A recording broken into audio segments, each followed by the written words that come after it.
19 NTV sasa inafuatilia matukio mbalimbali. Mtazamaji, kumbuka kwamba kesi ya mauaji dhidi ya mwanahabari Jackie Maribe na mwenzake Joseph Irungu ambaye anajulikana sana kwa jina la utani kama Joey inaendelea katika mahakama ya Milimani hapa jijini Nairobi. Ni siku ya pili kusikilizwa kwa kesi hiyo.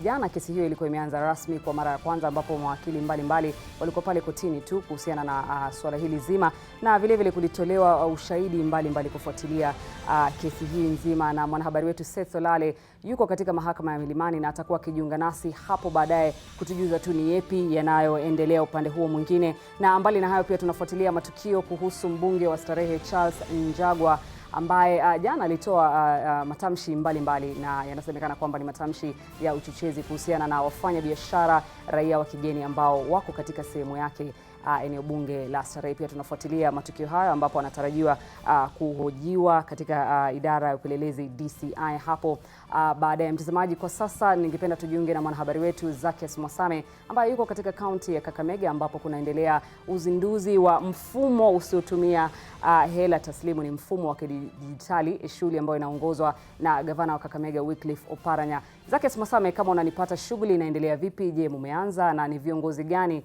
wamefika pale kwa sasa? Shukran sana Doreen. Hali ni shwari hapa katika uwanja wa Bukungu, kaunti ya Kakamega. Ulivyosema, ni shughuli ya uzinduzi wa mfumo wa kukusanya ushuru kupitia njia ya dijitali. Inatarajiwa kuzinduliwa hapa rasmi na gavana. Tunamsubiri gavana Wycliffe Oparanya ambaye ni mgeni wa heshima aje afungue rasmi shughuli hii. Na hii ni shughuli ambayo waandalizi wanasema itaweza kusaidia pakubwa katika kuziba mianya ya ufujaji wa fedha za umma, hususan zinazotokana na ukusanyaji wa ushuru hapa Kakamega. Na labda kuweza kuelewa hili kwa undani zaidi, tunajiunga na katibu katika Wizara ya Mawasiliano ambayo imeasisi na kusimamia shughuli hii nzima, Bwana Omar. Asante sana. Kwa majina naitwa Eugene Wamalwa. Mimi niko hapa leo kwa furaha tele kuhakikishia wakaaji wa Kakamega kwamba serikali ya kaunti imeweka mikakati ya kubuni njia ya mwafaka ya kuendeleza masuala ya serikali katika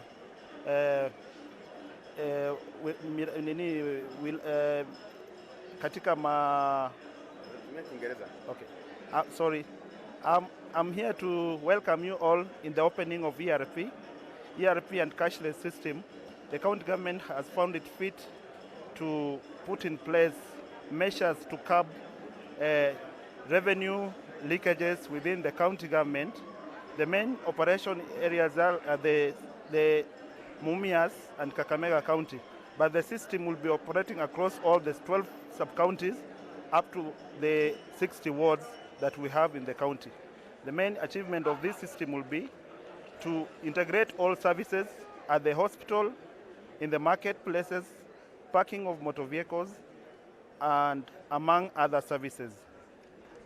Asante. Bila shaka huyo ni katibu katika wizara hii ya mawasiliano. Vile vile wale sasa waasisi wa mpango huu ambao wataweza kuwezesha kufanikisha hapa Kakamega, tunajiunga na mkurugenzi wa kampuni inaitwa Sibil ambao wanasimamia mradi huu.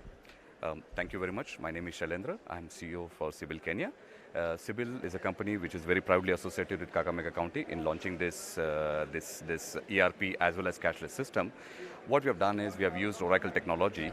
We have used Oracle technology to deliver a fully auditable and completely cashless system for Kakamega County, which means whatever happens on this system, county will be able to reconcile it, will be able to go to the shilling level and make sure that everything is up to the mark. Sibil has 4 countries of operation all across East Africa. We are more than 350 people with a turnover of almost 10 billion shillings, and with that we have got technical skills to deliver this solution to the county. Asante sana. Ndio hivyo Doreen, basi tutakuwa hapa. Hii ni shughuli ambayo itakuwa inapeperushwa moja kwa moja kupitia runinga ya NTV. Kwa hiyo tutakuwa hapa Bukungu kuhakikisha kwamba lolote litakayokuwa likijiri tutakuwa tunakujuza kila baada ya dakika. Kutoka hapa katika uwanja wa Bukungu Kakamega, mimi ni Zakes Mwasame na kwako Doreen. Naam, shukrani sana mwenzangu Zakias Masai. Mtazamaji, kama nilivyokuarifu hapo awali, Seth Olale yuko katika mahakama ya Milimani hapa jijini Nairobi, tayari tukutupatia ni yapi yanayoendelea katika mahakama hiyo kuhusiana na kesi ya mauaji dhidi ya mwanahabari Jackie Maribe na vile mwenzake Joseph Irungu ambaye anajulikana maarufu kama Joey. Seth Olale, je, kunaendelea nini kufikia sasa? Jana kumekuwepo na utoaji wa ushahidi jana.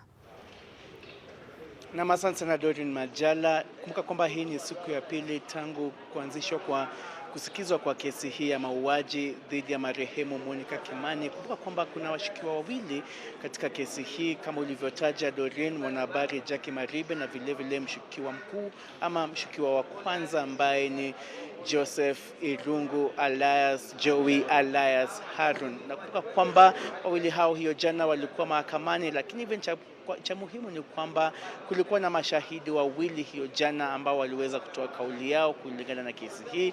Mmoja wapo wa mashahidi ambao walifika mbele ya Jaji James Wakiaga ni polisi katika kitengo maalum cha upelelezi DCI, na aliweza kuelezea mahakama kwamba yeye pamoja na wenzake waliweza kupata bunduki katika nyumbani mwa mmoja wa washukiwa ambaye ni Jackie Maribe, na walisema kwamba kuna vile waliweza kupata risasi katika nyumbani kwake Jackie Maribe, na hiyo ilikuwa mwaka uliopita Oktoba tarehe 7.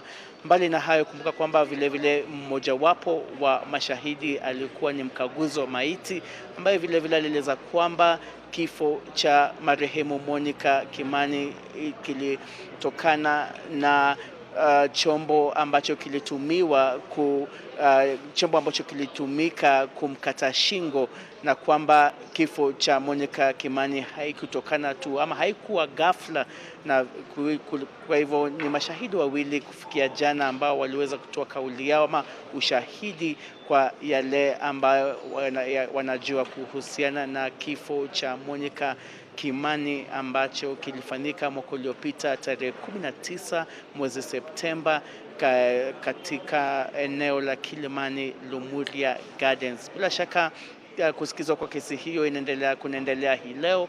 Tunatarajia mashahidi wengine waweze kutoa kauli yao ama waweze kutoa taarifa kwa kile ambacho wanajua kuhusiana na kifo cha Monica Kimani. Lakini kabla kesi hiyo kuanza rasmi mbele ya Jaji Wakiaga, kumbuka kwamba kuna vile wanahabari ambao walitakiwa kufika hapa mbele, na hii ni baada ya upande wa mashtaka ukiongozwa na mkuu wa mashtaka Catherine Mwanyeki kulalamikia mahakama kwamba kuna baadhi ya vituo vya habari ambavyo viliweza kuandika habari ambavyo ni potovu na sio ya ukweli, na kwamba habari hizo zinatishia tu usalama wa baadhi ya mashahidi, na kutaka Jaji James Wakiaga kuchukua hatua dhidi ya wanahabari hao ama vituo hivyo viwili. Kwa hivyo kesi kabla kuanza, Jaji James Wakiaga ataamua kuhusu malalamishi hayo na vile kuamua iwapo wanahabari wataruhusiwa kuweza kutoa habari ama taarifa kuhusu kesi ya marehemu Monica Kimani. Kesi hiyo inatarajiwa kuanza saa 5:30. Kwa hivyo wakati wote hii sasa kesi hiyo itakuwa inaanza, na ni hayo tu kwa sasa kutoka mahakama ya Milimani kuhusu kesi hiyo ya mauaji ya Monica Kimani. Doreen. Naam, shukrani sana mwenzangu Seth Olale ukiwa katika mahakama kuu ya Milimani ambapo kesi hiyo itakuwa inaendelea hii leo. Mtazamaji, tu kabla hatujarudi studioni katika swali letu la leo na mjadala wetu mzima, ningependa tu kukujuza kuhusiana na spoti ambapo Kenya inajiandaa kuchuana na Tanzania hapo Alhamisi ambayo ni kesho. Kumbuka kwamba Kenya ilishindwa na Algeria 2-0, na hapo baadaye basi Kenya inajikwakatua tu kuweza kuona kwamba kama itaishinda Taifa Stars ya Tanzania. Mtazamaji, mazungumzo yetu ya leo yatakuwa yakifanywa na Loise Wangui katika studio zetu za Eldoret, ambapo anazungumzia kuhusu lishe ama chakula ukipenda. Na swali la leo tunakuuliza, je, kuna vyakula maalum vya kuliwa wakati wa msimu wa baridi? Je, kuna vyakula maalum vya kuliwa wakati wa msimu wa baridi? Mtazamaji, unaweza kutuma maoni yako kupitia #NTV Sasa @Loise_Wangui, ama ukanitumia mimi moja kwa moja @Doreen Majala ama vile @NTV Sasa. Tuma maoni yako, maswali au hata mapendekezo. Swala la lishe ni swala kuu ambapo kila mtu anahusika. Mtazamaji, kwa sasa nampisha mwenzangu Loise Wangui Eldoret. Loise, hujambo? Endelea na mjadala.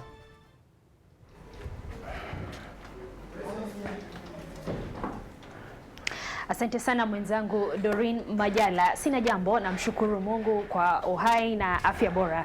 Mtazamaji, ni kukaribisha kwa moyo mkunjufu katika studio zetu za Eldoret, lakini siku ya leo tutaanza hapa katika chumba cha wanahabari. Na kama itikadi kila siku ya Jumatano katika NTV Sasa, basi maswala huwa ni maswala ya afya. Na katika siku ya leo, kama alivyoarifu mwenzangu Doreen Majala, tutakuwa tunaangazia mambo mawili: lishe bora na vile mazoezi, katika kukuhakikishia wewe mtazamaji afya bora au uboreshaji wa afya yako.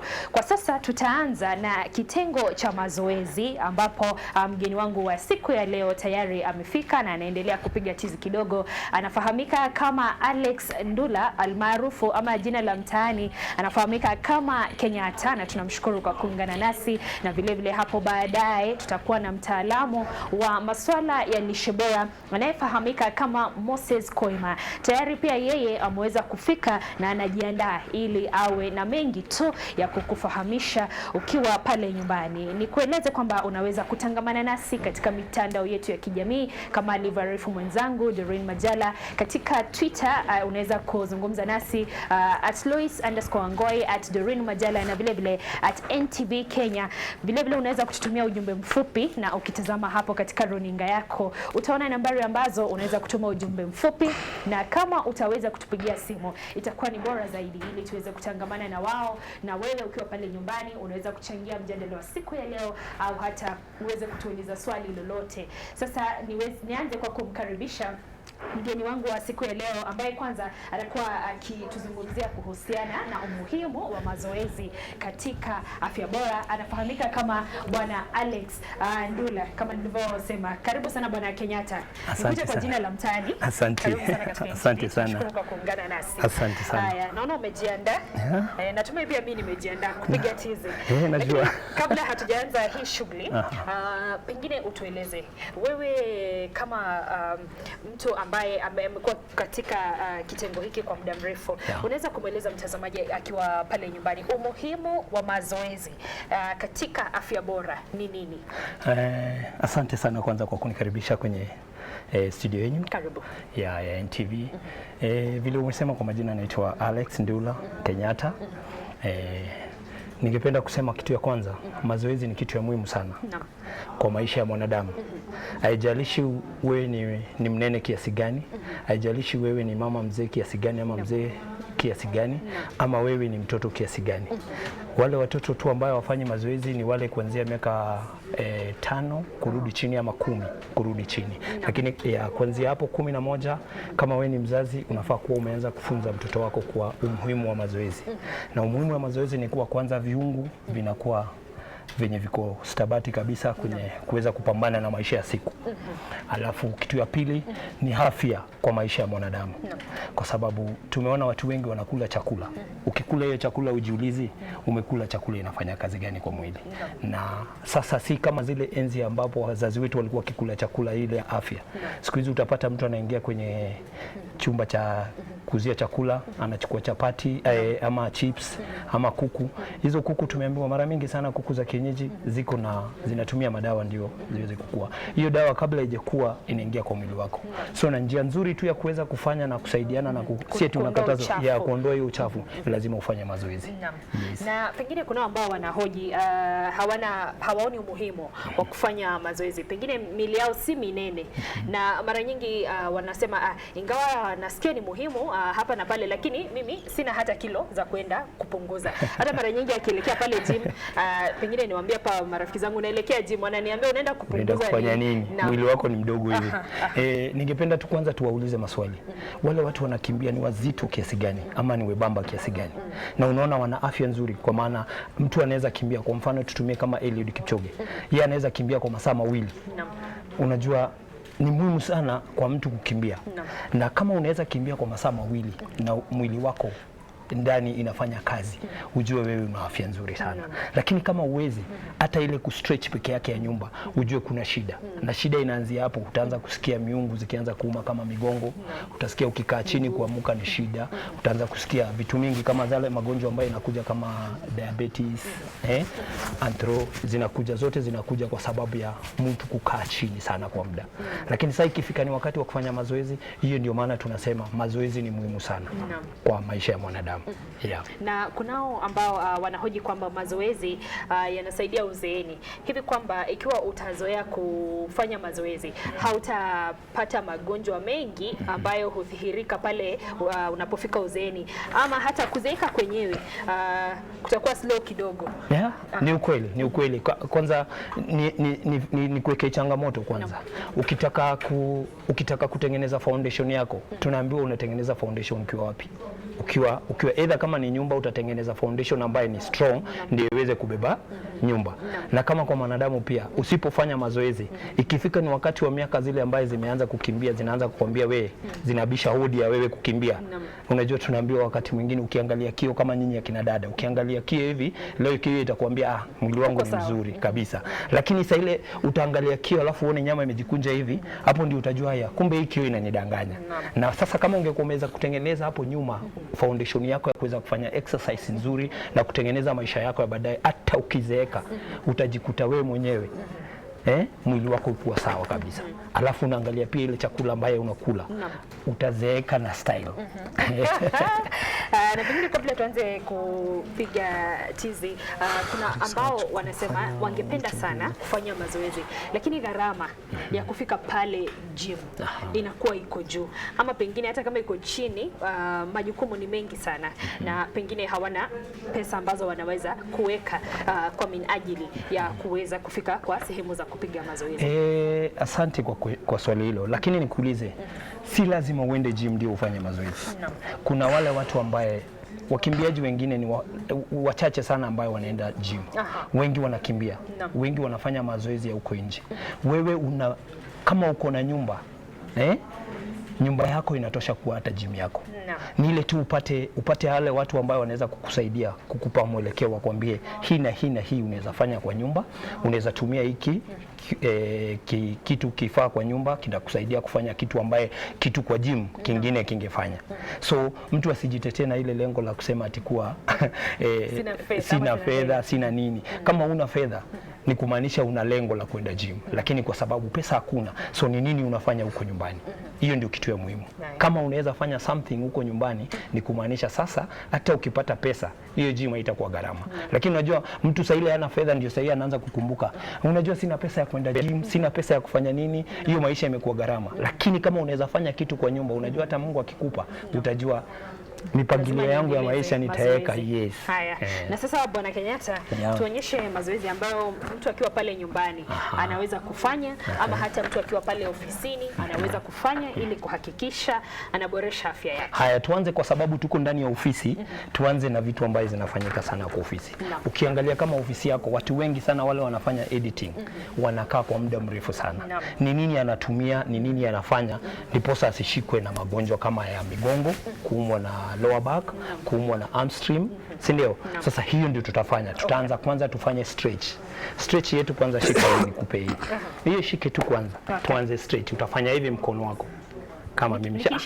Weka tu kando kwanza ya hivi. Shika hivi. Ukistretch utasikia kama hizo triceps zako utasikia zikistretch, na utasikia pia hizi elbow zako utasikia some difference. Alafu ukifanya hivyo utairudisha juu kabisa hivi hapa kwa kichwa. Leta kabisa. Unasikiaje ukileta hapo kwa kichwa kabisa? Nasikia uchovu unaanza unasikia uchovu. Sasa haya, tunaenda upande wako wa kushoto.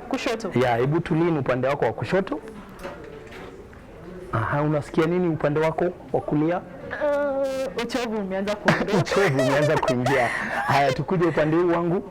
Jamani. Unasikia vipi? Haya, sasa tuje hapa. Sasa hiyo exercise ambayo tumefanya inasaidia vipi? Inasaidia kwa wale watu ambao wanatumia kompyuta sana. Unajua kama uko ndani ya kompyuta, laptop, zile vitu za kuinama saa yote, hiyo itakusaidia kunyoosha viungu kama mgongo, yes, mikono. Inakusaidia na ni nzuri sana kuifanya baada ya kama 1 hour. Sasa ile unaamka, una stretch, unafanya hiyo. Itakusaidia sana kwa watu wa ofisi. Haya, the same tutakuja tena kwa watu wa ofisi. Wale watu wanakaa sana. Wale watu wanaketi sana. Sasa kama watu wa kuketi, tutaanza na arm stream. Unafungua mguu wako, alafu unanyosha kabisa, usijikunje. Yes, unanyosha magoti. Alafu jaribu kushika huko chini. Alafu una count 1, 2 ama 5. Utasikia hizi nyama za huku hamstring zikianza kusikia. Na ukiona unasikia uchungu, ujue kuna shida mahali. Ujue tayari kuna shida mahali. Yes. So hizo ukinyosha ni kumaanisha unasaidia ule mtu anakaa sana. Ule mtu anaketi sana ofisini. Kwa ofisi. Sasa itamsaidia sana. Haya, ukikuja tutafanya ile inaitwa squats. Utaweka mkono wako hivi. Tunaenda chini tu hivi polepole. Halafu unakuja juu tena polepole. Una count kama 1 to 10. Itasaidia kwa sababu miguu zako zinakaa bila kufanya kazi, damu itakuwa inavunja. So sasa ile inavunja, hiyo ni kumaanisha mguu zinataka pia kuwa damu iwe inatembea kwa mwili. So hiyo ndio tunafanya, utajipata unafanya. Jipe tu muda kama wa dakika 2, fanya kama pengine mida ya saa 7 kabla ya lunch ama saa 4, saa ile unaenda kunywa chai ya saa 4. Hizo ni vitu zinaweza kukusaidia sana. So unaenda chini, tunafanya squat kama 5. Hebu tuende 5. 1 up, 2, 3. Alafu sasa kama uko kwa ofisi, wengine wanapenda kutumia weight kama hizi. So mimi hizi ni 2 kgs. Nitakupatia ya kilo 2. Unazishika alafu unaweka pande hivi. Alafu tunajaribu kwenda nazo. Tulikuwa tumefanya 3, sasa tuongeze nyingine 3. Yes, si ndio? Haya, twende. Mbona wewe umechukua kilo 1 umenipatia? Nataka nisikie vile wewe kwanza unasikia. Haya, twende 1. Haya. Njoo juu. Jaribu kubalance. Yes, twende. 2, kuja juu. Haya, mwisho. Good. Unasikia nini? Haya, weka chini. Afadhali. Weka chini. Miguu imenyooka. So hiyo ni kumaanisha at least umeshanyoosha. Alafu tunakuja nyingine inaitwa arm stream. Arm stream ranches. Inaitwa ranches. Unaweka mguu mmoja wa kulia mbele, alafu unashika hapa. Yes, unakunja kwa sababu itasaidia inner thigh kustretch na hii mguu wa nyuma. Yes. So unaona mguu wangu vile huko? Usiweke hivi. Unaweka zote, mguu zote zinaangalia mbele. Alafu unashika hapa. Kama huwezi kushika hapa, unajaribu kubalance na hii. Alafu tunaenda chini. Tuna count 1 to 3 or 1 to 5. Alafu tunabadilisha. Tufanye 3. Haya, twende. 1. Haya, kuja juu. 2, 3. Badilisha huo mguu mwingine. Sasa hiyo inasaidia vipi? Hiyo inasaidia sana. Unaona ukiwa na mgongo hapa chini. Na hii glute ile kukaa sana. Unajua unakaa chini mpaka hii inakufa ganzi. Si ni kweli? So sasa ile unakaa chini, hii inasaidia kunyoosha hizi mishipa ambayo zinapitisha damu sana hapo, ambayo zinakaliwa sana. Zinakuwa na shida ile nerve. Ndio unapata watu wanakuwa na shida ya lower back, watu wanakuwa na shida ya spinal cord. Ni hiyo kukaa. Sasa hii itakusaidia sana kunyoosha. Si ndio? Tubadilishe huo mguu mwingine. Tufanye tena nyingine 3. Twende 1. 2. 3. Good. Tukishafanya hivyo, hiyo ni kumaanisha tumesha stretch.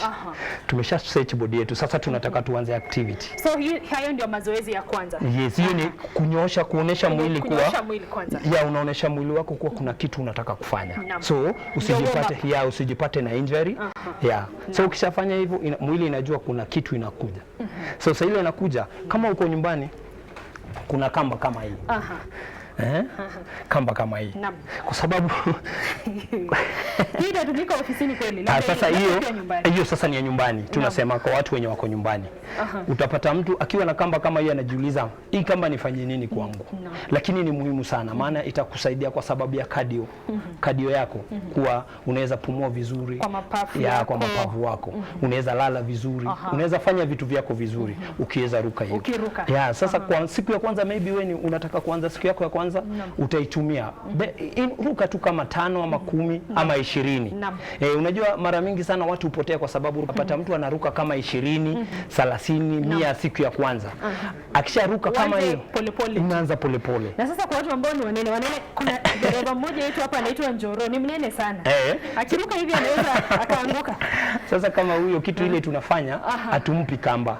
Hatumpi kamba. Kuna exercise sasa kama hii sasa. Ambapo nitakufungia kwa mguu.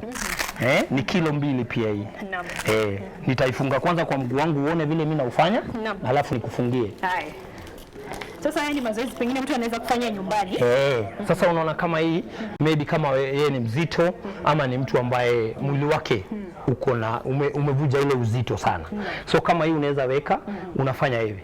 1 2. Kifaa hicho kina kilo 2. Yes, kina kilo 2. Na sasa ukiweka itakusaidia kwa hamstring. Unasikia? Itakusaidia kwa thigh na itakusaidia ku stretch pia nini? Mgongo wako. Tunaweza jaribu? Yeah.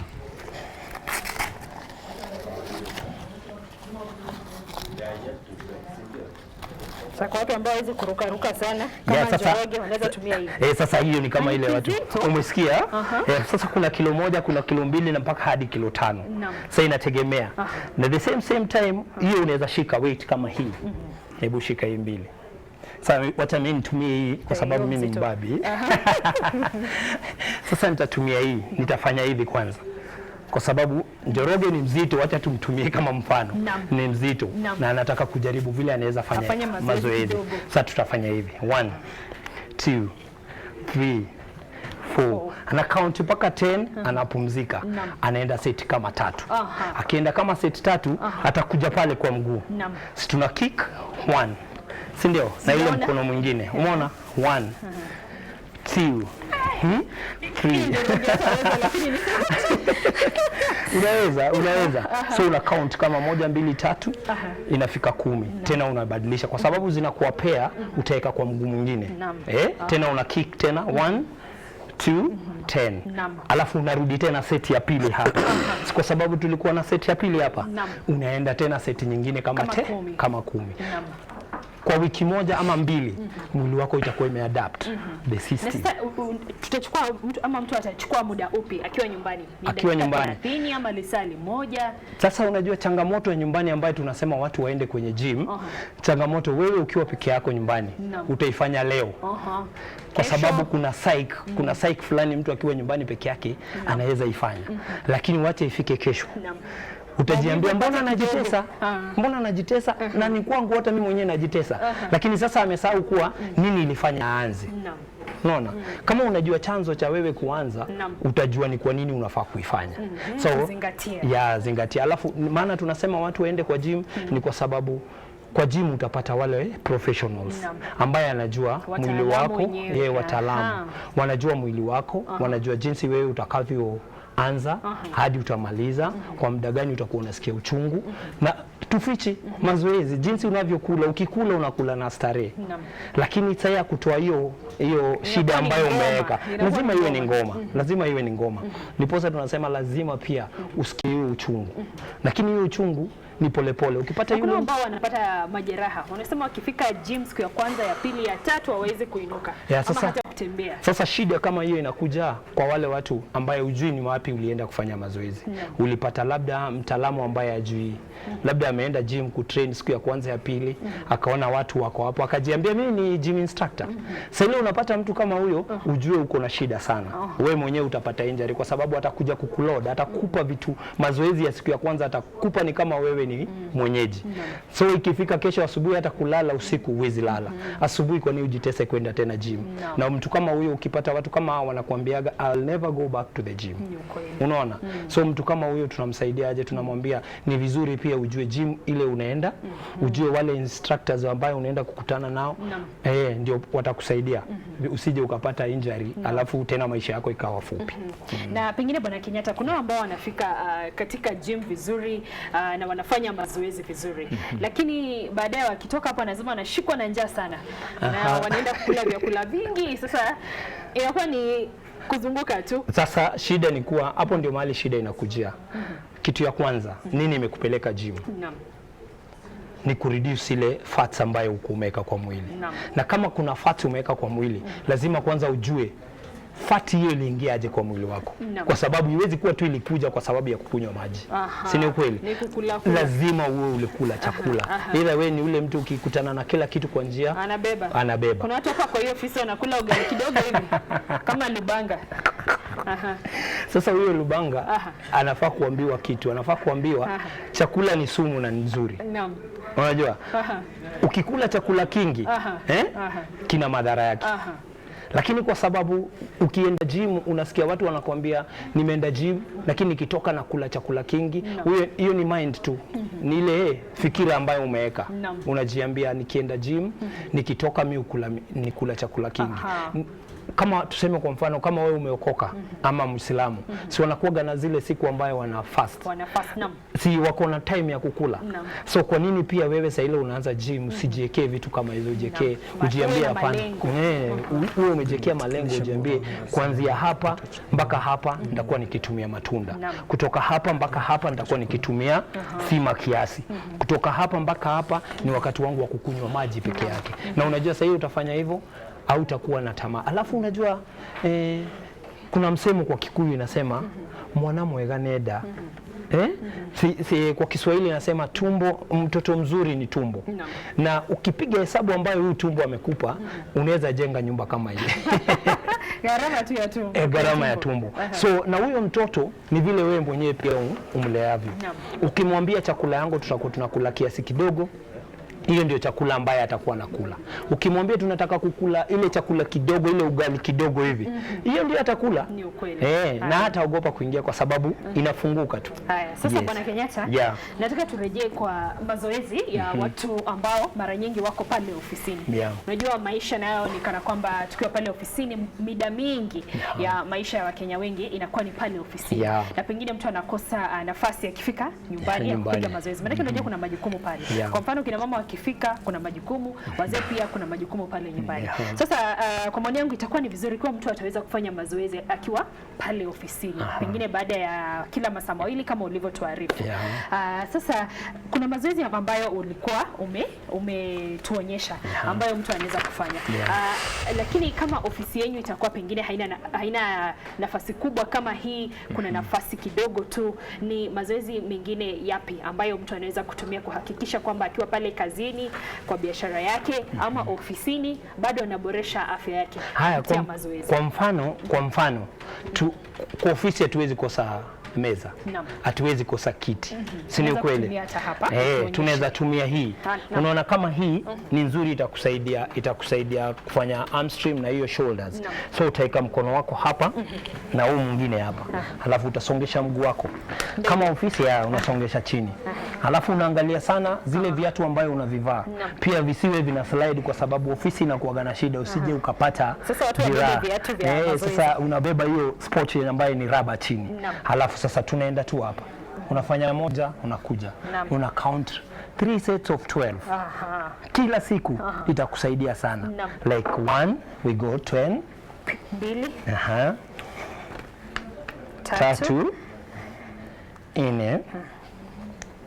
5. 6. Tunafikisha ngapi? 7. 8. 9. Haya mwisho 10 ya mwisho. Haya, kalia hapo. Una count 1 2 3 4 5. Kwa sababu kama mtu saili anaendelea, kuna mbinu nyingine ambayo unaweza tumia kama una ukuta. Kwa mfano tuna ukuta kwa ofisi. Sijui tutumie kama hii. Unaweza kutumia ukuta. Tunaweza tumia kama ukuta. Ukikuja kwa ukuta kuna ile tunaita wall squat. Hii wall squat kama uwezi weka mkono wako utakaa mahali kama hapa. Unaona hii kama umeketi. Yaani kama umeketi inasaidia mguu wako, unasaidia mgongo wako. Sasa hii unaweza fanya 1, fungua mkono wako, 2. Alafu kileta hapo 10, alafu unaleta hapo 1.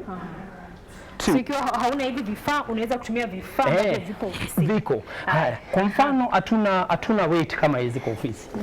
Maji tunatumia gani? tunatumia maji zile za liters. Kwa mfano kama ile 5 ml unajaza maji inatoshana na 1 kilo. Yes, hiyo chupa za maji zinatoshana na 1 kilo. Unaweza zifanya kutumia kama weight. Tuna lift weight hapa 1 2 3, una count 3 sets of 10.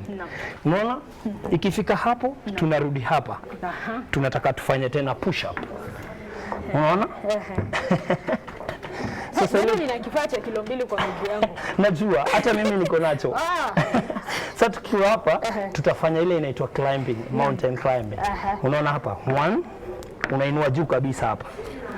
2, 3, 4, 5, 6, 7, 8, 9, 10. Umesikia vipi?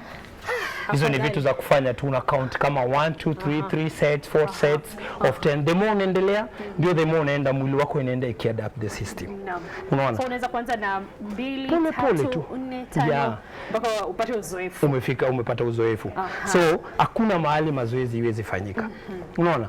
Kwa ofisi umekaa labda huko kwa kona hapo, unaweza nunua mat kama hii. Unakuja naye kwa ofisi, unaweka hapo. Ikifika jioni, ikifika hiyo masaa, tunaweza amua tunaenda chini. Unaamua kufanya sit ups. Kwa mara ya kwanza kuna ile leg raise ambayo unaweza inua mguu wako chini kama umelala chini. Kuna ile sit ups unaweza fanya ukiwa chini ndani ya ofisi. Haihitaji uwe na ofisi ofisi kubwa sana. Na pengine Bwana Kenyatta nikwatize, ni kwamba kuna mtaalamu ambaye nilikuwa nazungumza naye jana masuala haya ya mazoezi, ni daktari. Akanieleza kwamba watu ambao hawana afya bora sana ni watu ambao wanaketi afisini. Manake hawapati nafasi ama hawajapata hulka ya kuweza kufanya mazoezi wakiwa ofisini. Pengine kwa mtizamo wako hilo ni kweli? Ni kweli kabisa. Watu wengi ambaye aswa sana kama sisi watu wengi wa ofisi ni lazima awe amekutana na daktari. Amemwandikia barua, amemwambia sasa utapata dawa yako ndio hii. Lakini 75% ya hiyo vitu ambayo utatakana kuwa naye ni lazima uende gym. Unaona, sasa shida inaanzia hapo ambapo wewe mwenyewe ungejileta ingekusaidia. Ungeanza kusema ofisi labda nini, lakini sasa umepata daktari anakuandikia. Na unajua hakuna kitu mbaya kwa mawazo ya mwanadamu kama kuambiwa na daktari unafaa kufanya mazoezi. Usipofanya hii maisha yako si nzuri. Unajua hapo sasa ndio shida inaanzia. Unafanya kitu kwa sababu umeambiwa, si eti unafanya kitu kwa kupenda. Unaona? Na hapo ndio mali ukienda gym mingi sana. Na hiyo ndio mali shida imetokea. Sisi kama instructors tunapata shida sana kwa wale watu ambaye wameandikiwa makaratasi na daktari. Wanaambiwa lazima afanye mazoezi. Haya. Na pengine sasa nataka tuweze kutafuta mfanyikazi mmoja hapa ili tuweze kuthibitisha je ni kweli ama unaweza kuwafunza jinsi ambavyo wanaweza kutumia viti kama meza, kama ukuta au viti kufanya mazoezi. Wacha tutafutie mmoja. Karibu Lubanga, wacha tuite Lubanga. Lubanga njoo. Kimbia wewe kijana chipukizi, karibu. Sasa ndio watu wafanye mazoezi kabisa. Lubanga karibu. Umefika kazini saa ngapi? Saa 2. Utaondoka saa ngapi? Saa 12. Haya, huyu ni mfanyikazi ambaye mara nyingi anaketi pale chini. Pengine akienda kuchukua taarifa zake na kurejea anaketi. Pengine unaweza kumuonyesha mazoezi ama jinsi ambavyo kwanza tumuulize swali. Lubanga. Unapenda mazoezi? Ndio. Wewe uenda ufanya mazoezi? Kama aina gani mazoezi unafanya? Kama Kimbia. So kwa hivyo tukifanya kitu hapa utakuwa umetuhakikishia kuwa wewe unafanya mazoezi. Ni kweli? Haya. Sasa unaona mtu kama huyu ni mzuri kwa sababu kama anaingia kazi saa 2. Gym zile ambaye ziko professionals equipped. Gym zinafunguliwa kuanzia saa 10 asubuhi. So unaona mtu kama huyu akiwa na wakati wake, kama anaingia kazi saa 2, ana wakati mwingi sana wa kufanya mazoezi. Na kama anafunga ofisi saa 12, ana wakati pia. Juu huwezi niambia kama yeye ataenda kupikia jamii nyumbani. Si ni ukweli? Yeye ni yule anaenda apate zilishatengenezwa. Si ni ukweli? So So ni kumaanisha na wakati kuanzia hiyo saa 12 ana nafasi nzuri sana ya kufanya mazoezi. Sasa kama huyu akiletwa kwetu kwa mfano na daktari amemwambia huyu anafaa kufanya mazoezi. Sasa unaona mtu kama huyu atakuwa anatumia pressure mingi sana na bado ni kijana mdogo, anafaa kutengeneza foundation yake, atakuwa anatumia pressure mingi sana kufanya mazoezi. Na ni kitu ambaye yeye mwenyewe angejitengenezea. Ikifika saa 12 anajiambia I have my body somewhere. Si tuende bana to have fun. Sasa hiyo fun angekuwa anaipeleka kwa gym, ingemsaidia sana kwa afya yake. Sasa tuanze na wewe. Nataka tufanye kwa mfano, wacha tutumie hii, tunataka tufanye bumpies. Bumpies nataka niangalie. Bumpies nitafanya hivi, nitaenda chini, nirushe mguu wangu nyuma, nikuje hapa, alafu nirushe juu hivi. Jamani. Unanipata? Tutaka tufanye tu 5. Ni sawa? Haya, tuende chini. Haya. Good. Wacha tuone anakimbianga huyo. Kumpatia zoezi rahisi kidogo. Hiyo si ngumu kwa mtu ambaye anatoka ofisi, ule mtu ambaye anataka kuanza, maana hautumii pressure mingi. Unanipata? So ni rahisi sana. Haya, tuende chini. Rusha mguu wako nyuma yote mbili. Hapa. Haya, rudisha. Haya, twende juu. Haya, tena. Haya, twende. Kuja. Hapo. Unasikia aje? Unasikia poa? Haya, sasa tuangalie huku. Tuasimu tunaangalia kioo. Si ndio? Sasa tunaenda hapa chini. Unaruka juu hivyo. 1 2, alafu una tap chini. Sawa? Tunaenda 10. Are you ready? Haya, twende 1 up. Twende. Ruka juu. 2, ruka. 3. Mbona unasonga nyuma? Haya, tosha. Sasa hiyo ni vitu rahisi sana ambayo mtu anaweza. Pengine unaweza kumwambia umuhimu wa zoezi kama hili. Sasa unaona kama hiyo nimefanya ni kukusaidia, inasaidia mwili wako mzima. Kama wewe maybe unakaa sana kwa ofisi na ufanye exercise, hiyo itakusaidia kufanya 1 2 3 kurani vitu zako kwa siku. Naam, asante sana Rubanga. Naona utaongeza tu mazoezi zaidi kidogo. Haya. Na kuna swala vile la lishe. Pindi mtu anapoanza mazoezi, ni kabla ya mtu kufika pale katika gym ama pale ofisini akifanya mazoezi yake ama nyumbani akifanya mazoezi yake, unahitajika kupata lishe gani? Maana kuna watu ambao wanasema na kula kabisa, nataka nikule ugali mkubwa naelekea gym. Unatakikana ujiandae vipi kwa masuala ya lishe kabla ya kufika katika mazoezi? Kitu ya kwanza, kuna wale wataalamu ambaye wanashughulika na lisho bora, ambayo watakupa diet, chakula ambayo utatumia. Lakini kwanza, kama wewe ni mgeni ujaingia gym hata siku moja, siku ya kwanza hatukuruhusu uache chakula ambayo unatumia. Hatukuruhusu kabisa. Tunakwambia uendelee, lakini sasa una reduce kutoka, kama ulikuwa unakula kiwango hiki utarudisha kwa kiwango kidogo. Kwa muda kama wa wiki moja ama 2, mwili izoee, kwa sababu huwezi yashichwa kila kitu safari moja. Mazoezi uanze safari moja na chakula tena uambiwe wacha hiki safari moja. Unaona, tutakuwa tunaumiza mwili wako. So tunakuruhusu kwanza uendelee kutumia hicho chakula kwa muda, kwa wiki 2 hivi ama 3. Sasa ile unaingia mwezi mwingine, sasa tunakupa wataalamu ambao wanajua chakula kile unahitaji, nini unahitaji kuweza kusustain mwili wako na kufanya mazoezi. Na pengine Bwana Kenyatta, kina dada ambao mara nyingi wako pale kazini, na wakianza mazoezi, mtu anasema nafanya mazoezi kwa lengo moja tu, kwa minajili ya maeneo haya ya tumboni yaweze kunyooka. Tumepata wengi wanakuja wanatuambia nafanya mazoezi lakini usiguze pati yangu ya hapa na usiguze pati yangu nyingine hii. Nataka nishughulikie hapa. Sasa swali huwa tunawauliza, ukiwa kwa nyumba sasa ile unapika chakula, sijaona mtu akichukua unga akaweka maji yenye ijechemka akala kama sima. Ni lazima kuwe na process ya kutengeneza hiyo sima. Si ni ukweli?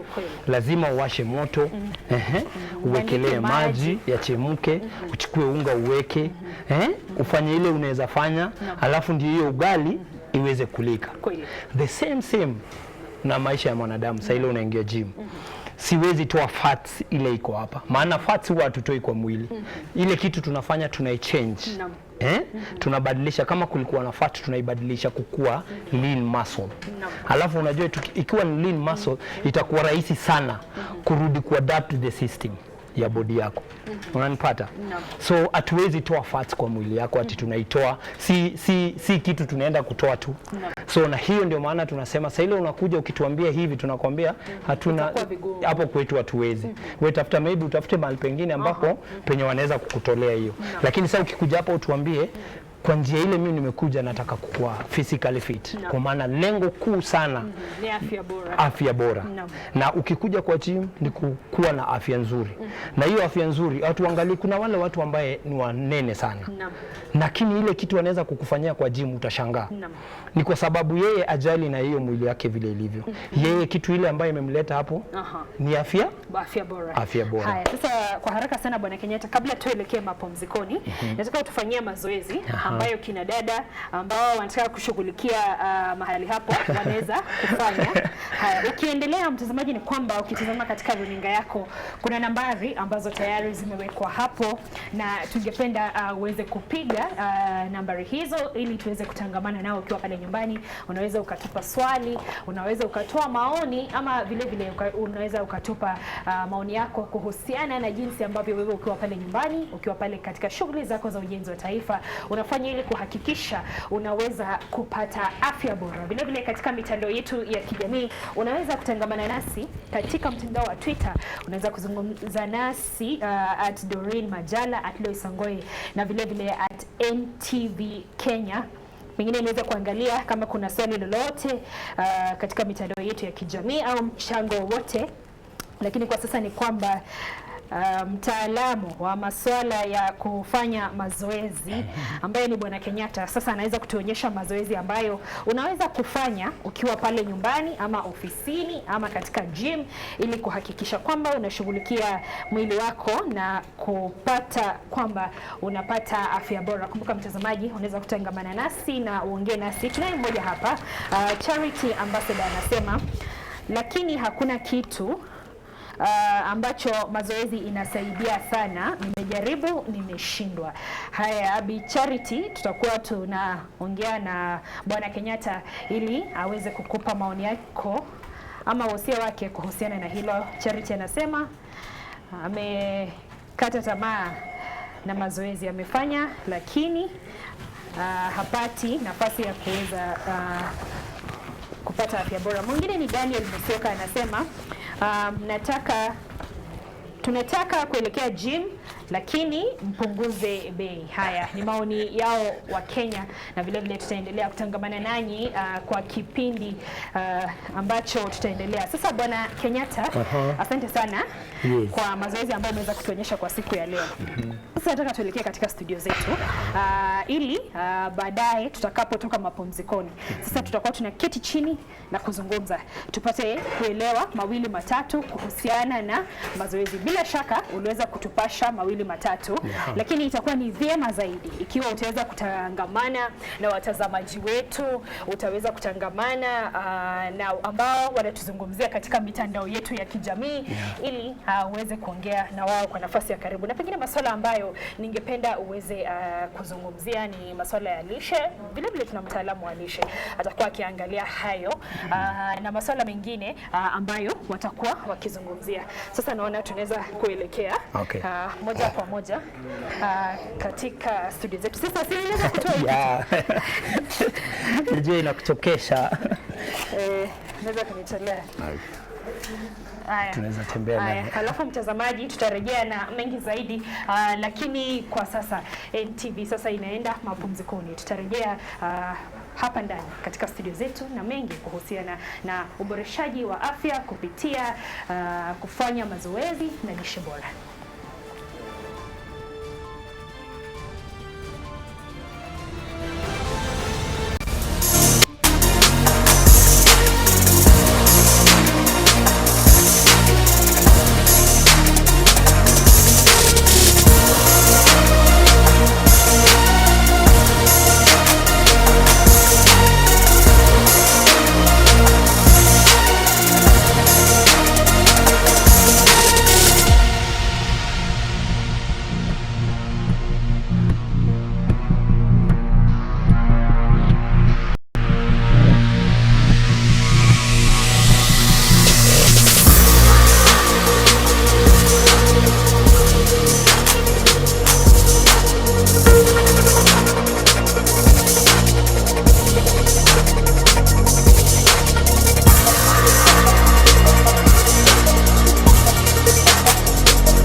Naam, hujambo mtazamaji. Iwapo unajiunga nasi, hii ni NTV. Sasa tunazungumza kuhusu lishe bora na vilevile mazoezi, hasa wakati huu wa baridi. Hususan mwenzangu Loise Wangui ndiye ambaye anaendesha mazungumzo haya ya NTV Sasa huko katika studio zetu za Eldoret. Anazungumzia tu kuhusu mazoezi na tayari wako pale wakionyesha tu mazoezi.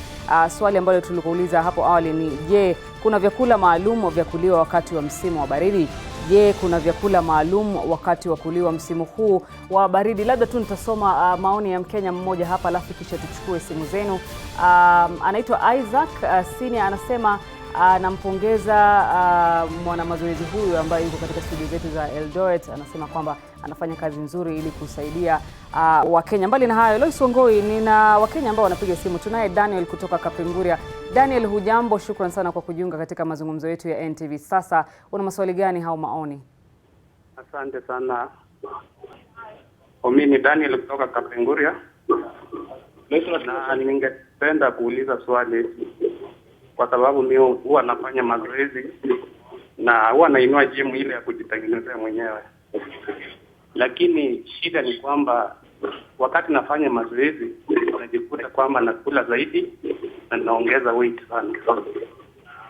So ningependa kuuliza tu kama kuna chakula ile ambayo naweza kula wakati nafanya mazoezi ili weight isiwe ikiongezeka kila wakati.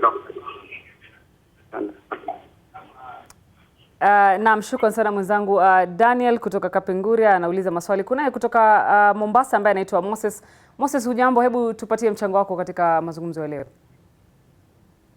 Asante sana. Mimi ni Mambo kutoka Mombasa. Mimi shida yangu ni kukonjeka mgongo. Naomba uongeze sauti yako kidogo, unapotea. Mimi naitwa Moses Mambo kutoka Mombasa. Naam. Nilikonjeka mgongo, lakini sikuwa nilianguka, nilikonjeka bila kujua nilikonjeka namna gani. Nikaanza kutumia madawa kawaida mpaka nikaambiwa niko na shida ya nerve.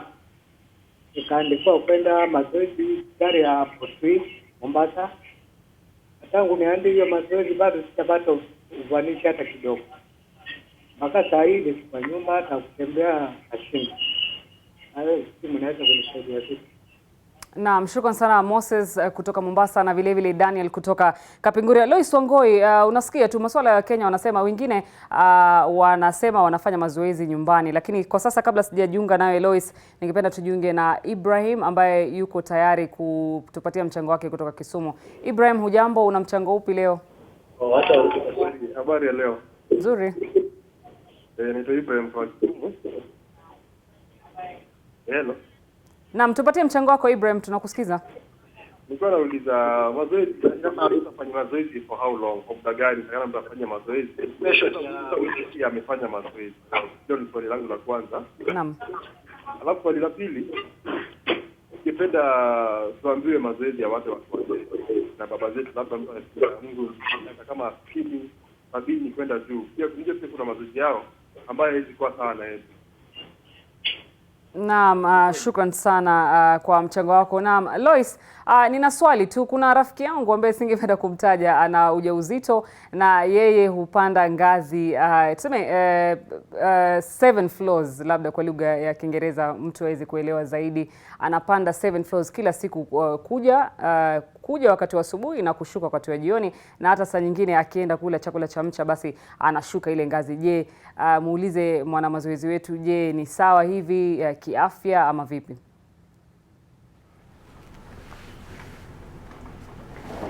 Asante sana mwenzangu Doreen Majala na vile vile watazamaji ambao wameweza kutupa maswali na michango yao.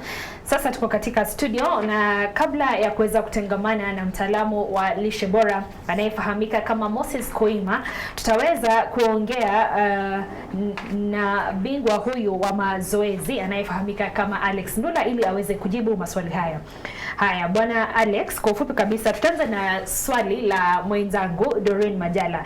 Anasema kwamba ana rafiki ambaye ana ujauzito na kila asubuhi na kila jioni huyu rafiki yake huhakikisha kwamba anatumia ngazi za kushuka ama ana stairs mara 7 floor 7 ili kuhakikisha kwamba anafanya mazoezi asubuhi na jioni ama pengine kwa mida ya mchana. Je, hilo ni sawa? Linasaidia vipi kwa ujauzito wake, na pengine utaongeza mawili matatu kuhusiana na mazoezi katika ujauzito? Asante sana Wangui.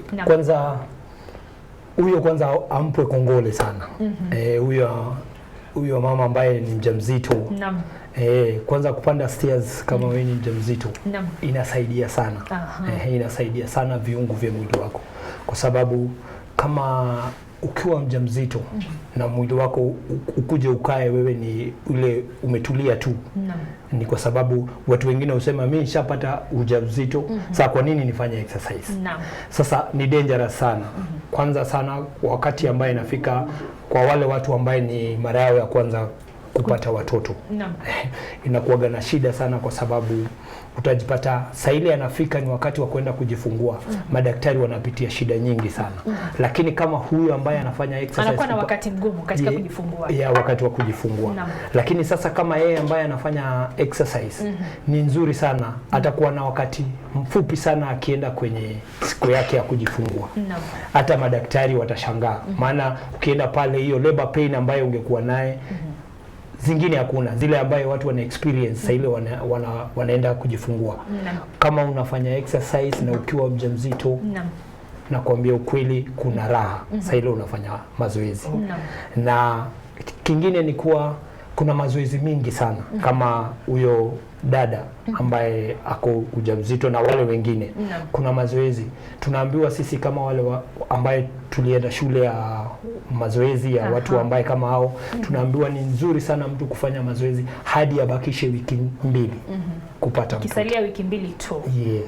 Ndio sasa utapata mwili wake si eti hawezi hata kwenda mpaka hiyo wiki nyingine 2, lakini anaweza enda. Lakini sasa ikifika hii wiki 2 kuna vitu mingi ambaye sasa mwili unakuwa kuchoka tu, ile kuchoka normal, lakini si ati itamsumbua yeye kupata mtoto ama itahatarisha mtoto. Na pengine kwa kifupi tu, kama umesema anaweza kufanya mazoezi hadi asalie wiki 2 ili kujifungua, na pengine anaweza kuanza wakati upi? Sana tunasemanga ukiwa kama wewe ni mtu ambaye ulikuwa kwa mazoezi ukipata mimba, usisimame, endelea na mazoezi. Usisitishe, uendelee tu kama kawaida. Kama kawaida. Ni ile tu unapata mwalimu mzuri ambaye anajua hali yako. Halafu kuna mazoezi, kila aina ya mazoezi ambaye wewe sasa ile uko ujauzito. Ikiwa ndo sasa aanze pengine ujauzito ukiwa na umri gani? Hata kama sasa hiyo tu umepata, sasa hiyo umepata. Unajua tu na wewe ni sasa unajua tu kumbe usisimame kwa sababu ati uko ujauzito. Unaendelea naye kwa sababu ukipata walimu wazuri watakupa mazoezi ambayo ni mazuri, ambaye hutajua kama wewe ni ujauzito. Haya, kuna swali hili ambalo nataka utafakari, nitarejea kwako ili kwanza tuzungumze na Bwana Moses. Anafahamika kama Daniel kutoka Kapenguri, anasema nafanya mazoezi ya kuinua weights ambazo ametengeneza pale nyumbani, najipata nikikula sana na naongeza uzito. Je, kuna chakula ambacho naweza kutumia ili kuhakikisha kwamba uzito hauongezeki katika mazoezi yangu ya nyumbani? Pengine tuanze kwa kumpa kongole Bwana Daniel kutoka Kapengura, maana yake anafanya mazoezi pale nyumbani. Haya, tafakari hilo, nitarejea kwako. Lakini kwa sasa nataka tuzungumze na wewe Bwana Moses Koima, na karibu sana mtazamaji.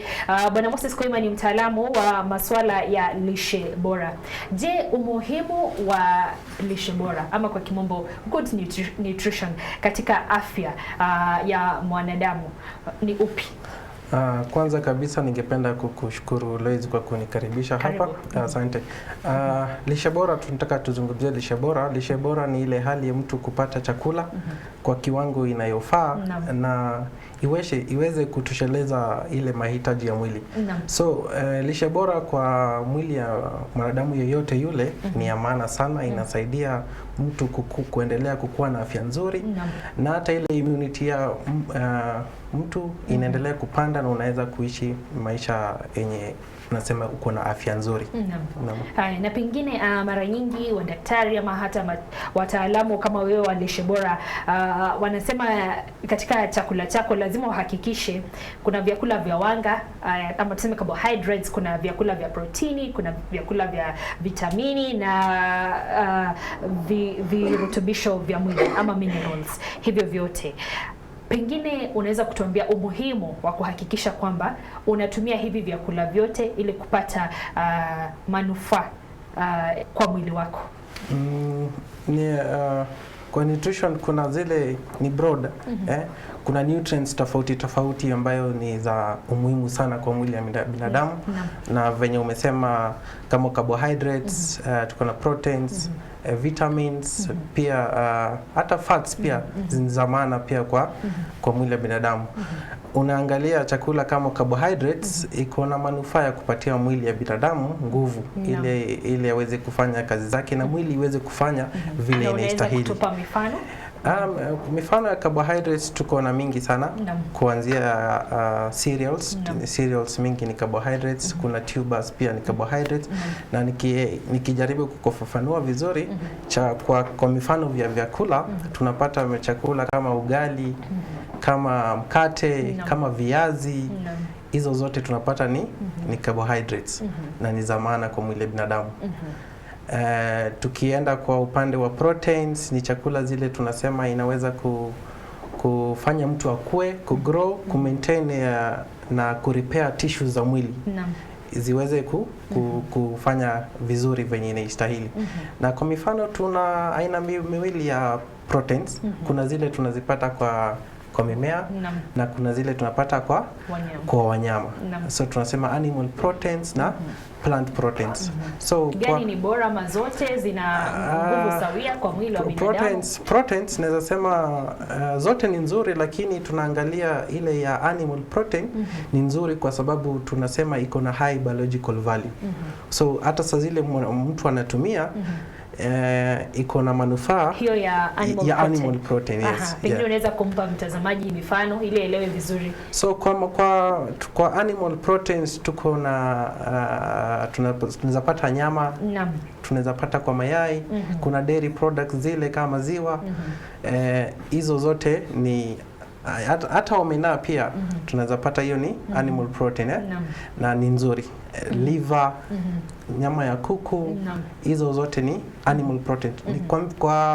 Kwa upande wa plant proteins tuko na legumes, zile maharagwe, kuna zile zinaitwa lentils, French peas, hizo nuts pia, groundnuts. Watu wanasema in as much inaitwa nuts but ni protein pia nzuri. Haya, kuna vyakula vya vitamini na vile vile vya kuongeza madini mwilini. Sasa mtazamaji akiwa pale nyumbani, tukifika kwa masuala ya ukipakua chakula chako, tayari umehakikisha kwamba ili upate lishe bora chakula chako kina carbohydrates, protini, vitamini na vile vile virutubisho vya mwili. Je, viwango unatakikana kutumia vipi? Asante sana kwa hiyo swali. Viwango ni kitu ya maana watu wengi hatujaweza kuelewa. Ukiangalia kwenye ile sahani yako ukiwa nyumbani, saa zile unajipakulia ile chakula ama unapakuliwa na mtu mwingine, ni mzuri watu wa consider ile portion wanaweka kwa chakula, kiwango cha chakula wanaweka. Mimi naweza waelimisha na kuhimiza wananchi pale tuweze kutumia chakula yenye inatupatia vitamins na fiber kama mboga zile kwa wingi, lakini nataka tupunguze zile carbohydrates. Carbohydrates mara mingi tunapata watu wanatumia kwa wingi na sana wanatumia ile carbohydrates yenye si nzuri. Carbohydrates yenye si nzuri inamaanisha ni zile carbohydrates refine, imepelekwa kwa makampuni, imepitia process tofauti mpaka imekuwa very defined. So hizo ukikuja kutumia itapatia mwili nguvu haraka. Kama unga wa ugali, kama unga wa chapati. Sasa kama unga wa ugali kuna zile zimepitia process, zimepelekwa kwa factories zikakuwa refined. Most of the nutrients zile nyingi kusaidia unapata zinaharibika kwa hiyo process. So ingewezekana mtu anaweza shaga tu mahindi yake pale tu nyumbani. Tafuta tu mahali ushage mahindi. Hiyo inaweza kuwa nzuri kushinda ile nye unaenda kununua ile imeshagwa sana. So carbohydrates intakana tutumie pia kwa kiwango yenye si nyingi sana. Kwa sababu tukitumia nyingi sana tumekuwa tukizungumza pia kuhusu na mazoezi. Unapata ukitumia carbohydrates kwa wingi, hata kama ukifanya mazoezi itakuwa inatumika kukupea nguvu, but ile imepita kiwango yenye inahitajika kwa mwili wako, unapata inakuja kukua, inawekwa kwa mwili, inakuwa stored. Sasa kwa sahani yako chakula vya wanga ama carbohydrates, ikuwe nusu ama ikuwe robo? Sasa venye inahitajika ni katika sahani unagawa mara tatu. Sahani yako gawa mara tatu. Nusu weka mboga. Nusu weka mboga. Alafu robo mbili zimebaki, moja utaweka protein na moja utaweka carbohydrates. Ushanielewa? Nishakuelewa, lakini itakuwa vigumu sana. Sasa ina maana kwamba kama ni mboga, tutumie mboga kama kunde. Kunde ndio zikuwe nyingi kushinda ugali jamani. Unaona kunde, tuseme kwa mfano tunatumia kunde na tumepika ugali na tuseme tutumie nyama. Kitu yenye mimi naweza kuku-advise ama kukuambia, usije ukaongeza ugali ukasikia hujashiba, ile satisfaction haiko. Umekula ugali umemaliza, lakini hujasikia hujashiba. Ukiongeza mboga itakupatia ile satiety. Lakini tukiongeza ugali, hapo ndo tunaharibu. Utapata kilo yako, wewe unataka kutarajia ku-maintain kilo yako ama kupunguza, lakini utapata unaongeza kwa sababu unaongeza portion ya ugali. Kwa naweza sema ile energy intake yako na expenditure, intake yako ni mingi kushinda expenditure yako. Naam, bila shaka itakuwa changamoto, na mtazamaji unaweza kuendelea kutangamana nasi. Utueleze ikiwa utaweza. Mboga zikuwe nyingi kushinda ugali. Mtaalamu wetu anasema hiyo ndio njia moja ya kuhakikisha afya bora. Haya, tutarejea kwako kwa masuala ya matunda. Utueleze umuhimu wa kutumia matunda na unafaa kuyatumia vipi. Ukitafakari hilo, nataka nirejee kwako Bwana Alex. Tulikuwa na Daniel kutoka Kapenguria. Nikukumbushe tu ni kwamba alihoji kwamba yeye anafanya mazoezi pale nyumbani, lakini anahisi njaa, anakula na anaendelea kuongezeka. Asante sana kwanza, ningependa kumshukuru kwanza kwa maana hata beside na yeye kukua huko mbali anaweza jitengenezea kitu na aweze kufanya mazoezi. Bila shaka. Mazoezi ile kwanza anaifanya si mbaya. Swali langu kwake ni kuwa kuna ule mtu alimfunza kwanza wakati alianza kutengeneza hiyo, kama ni mawe, kama ni vyuma vile vya kwenda kwa, ni nani kwanza alimwanzishia? Kama akishajua kwanza vile vilianza, itakuwa rahisi sana kujua ni nini anafaa kufanya, ni nini hafai kufanya. Kwa sababu utapata labda yeye akienda pale nyumbani, labda akona vitu vile amevitengeneza, utapata watu wengi mashinani sasa ile anatengeneza gym yake kidogo ya nyumbani. Yeye hufanya mazoezi ya mali mbili peke yake kwa mwili. Utapata sijui hiyo hisia ilitoka wapi kwa watu. Utapata mtu anakuja tu kwa sababu anataka kukua na mwili kubwa, yeye anataka kutrain chest, hasa kwa wanaume. Sana hiyo inakuwa kwa wanaume. Anataka tu kukua na big biceps na big chest. Na sasa utapata hizi sehemu nyingine ya mwili afanye mazoezi kabisa. Alafu kitu ya pili ni hiyo chakula ambaye anakula. Angetuambia ni nini sana anatumia. Kwa sababu utapata labda ako huko nyumbani, mili yake kila siku labda ni ugali, na mboga, ama na hiyo nyama yenye anakula kila siku.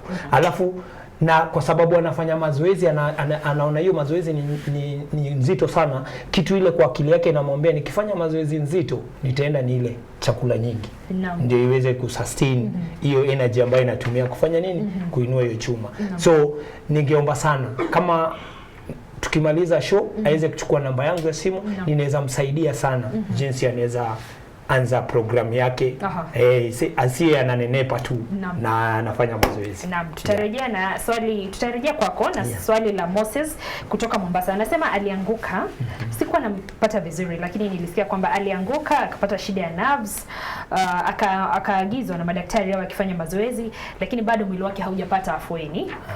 Tafakari hilo utakuwa ukizungumza naye Moses kutoka Mombasa. Lakini turejee kwako Bwana Moses kuhusiana na swala la matunda. Matunda bila shaka wote tunakubaliana yanachangia sana katika kuboresha afya. Sasa swali langu ama ambapo ningependa uweze kugusia zaidi ni je, matunda haya tunafaa kutumia kwa kiwasi kipi na mida ipi? Maana kuna wale ambao wanasema nikitumia matunda sana napata acidity hasa kwa watoto. Mtoto wangu mimi ana mwaka mmoja, nilikuwa nimezoea kumpa matunda kila siku lakini daktari akaniarifu kwamba si kila siku, pengine baada ya siku 2, siku 3. Tueleze kwa kifupi tu kuhusiana na swala hilo la matunda. Asante. Matunda kuna aina tofauti za matunda. Na kwa hizo matunda zote utapata ziko na zile vitamins na minerals tofauti pia. So unaweza pata kuna matunda mingi, zingine ziko na zile tunasema acid na zingine acid level zao ziko chini. Na venye mimi naweza sema matunda ni mzuri tutumie kwa wakati mwingi sana kwa sababu ya manufaa yake. Karibu kila siku uko unapata tunda. So intakana mzuri mtu ujue ni tunda gani haswa unafaa kutumia, ndio usije ukatumia matunda zile ziko na acid kwa wingi. Kuna matunda zile yenye acidity level zake ziko chini na ni nzuri. Unaweza pata. Wacha nikuatishe kwa hilo. Na kabla ya kufunga manake muda umeweza kuelewa sana. Nataka utatuzungumzia kuhusu swala la vinywaji. Iwe ni chai, iwe ni kahawa, iwe ni uji, maziwa, maji. Nataka utatuzungumzia kuhusiana na hilo, lakini kabla tuondoke Bwana Alex mjibu Bwana Moses kwa kifupi sana. Sasa ningependa kusema Moses, pole sana kwanza kwa kupata jeraha. Physiotherapy ni kitu ya muhimu sana. Kama anaenda physiotherapy, kwa therapy watamwambia ile exercise anaweza kuwa akifanya. Kwa sababu unaweza enda kwa gym ambaye mtu hajajua kazi ya physiotherapy. Ndio ni umeenda kwa gym ukapata ni instructors lakini asante. Naomba niwakatie manake muda umetupa kisogo. Lakini bila shaka nitawaalika tena ili tuweze kugusia tena kwa undani masuala ya afya. Mtazamaji, NTV sasa inakusanya virago kufikia hapo tumekuwa tukizungumzia masuala ya afya kupitia mazoezi na lishe bora. Kwa sasa nawapeleka moja kwa moja kwa mwenzangu Doreen Majala katika studio zetu za Nairobi. Doreen.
Inspector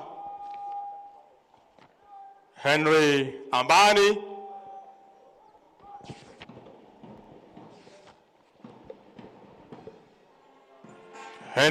ambaye ni parade commander, naibu wake akiwa ni Inspector William Malama, amemfuatilia kwa unyo kabisa, na pale nyuma yao gwaride ambao sasa wanaondoka ni parade RSM Sergeant Rose Ingato. Yote haya ikiwa ni katika siku kubwa leo hii Kakamega County kuchukua rasmi mfumo wa kulipa ushuru kidijitali. Masuala sasa ni kidijitali, na bila shaka ni mfumo ambao wenyeji wanaupokea na kufurahia kwa minajili kwamba inachangia pakubwa kuondoa masuala ya ufisadi, masuala ambayo yanaangamiza ukuaji wa uchumi si kaunti yetu tu bali taifa zima. Salamu kwake Mheshimiwa Gavana kutoka kwa maafisa wake, anayepokea kwa uzuri.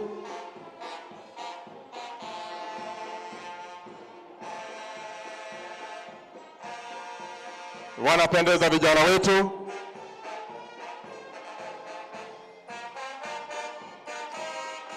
Na wanapoondoka vizuri, Agri Musimi, kiongozi wa bendi, kazi nzuri.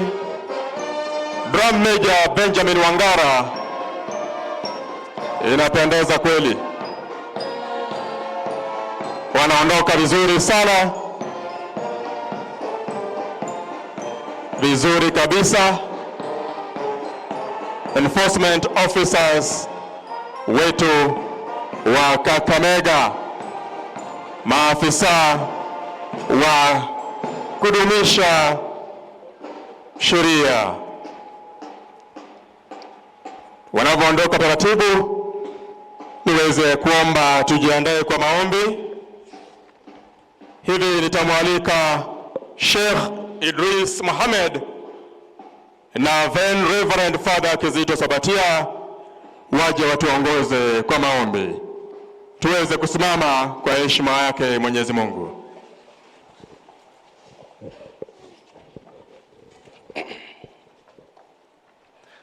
Bismillahirrahmanirrahim.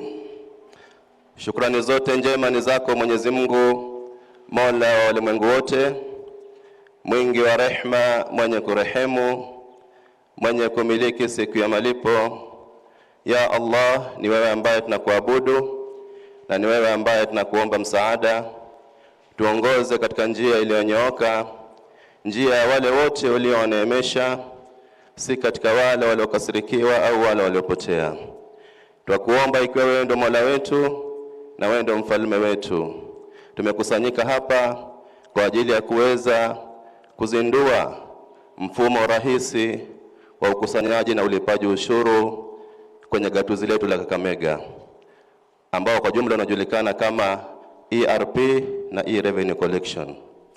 Mwenyezi Mungu, tunakuomba mfumo huu ambao umeanzishwa na serikali yetu ya gatuzi la Kakamega ikiongozwa na Mheshimiwa Gavana wetu, uijalie iweze kufaulu, kwani inapofaulu itaepusha kupotea kwa fedha zetu na pia kupunguza ufisadi kwenye gatuzi letu. Mwenyezi Mungu, vile vile tunakuomba ujalie na udumishe amani katika nchi yetu ya Kenya, amani kwenye kaunti yetu ikiongozwa na gavana wetu, na pia tunamuombea county commissioner wetu wa kaunti ya Kakamega kwa kazi ambazo wanazifanya kwa kaunti yetu. Twakuomba uunganishe kati ya undugu wetu, unganisha kati ya hali zetu, unganisha wananchi wa kaunti ya Kakamega ili tuweze kufaulu, kwani wewe ndio Mwenyezi Mungu wa mwanzo usiyekuwa na chanzo na wa mwisho usiyekuwa na kikomo. Rehma na amani zimshukie Nabii Muhammad na mitume wote waliotangulia. Amin rabbi amin walhamdulillahi rabbil alamin.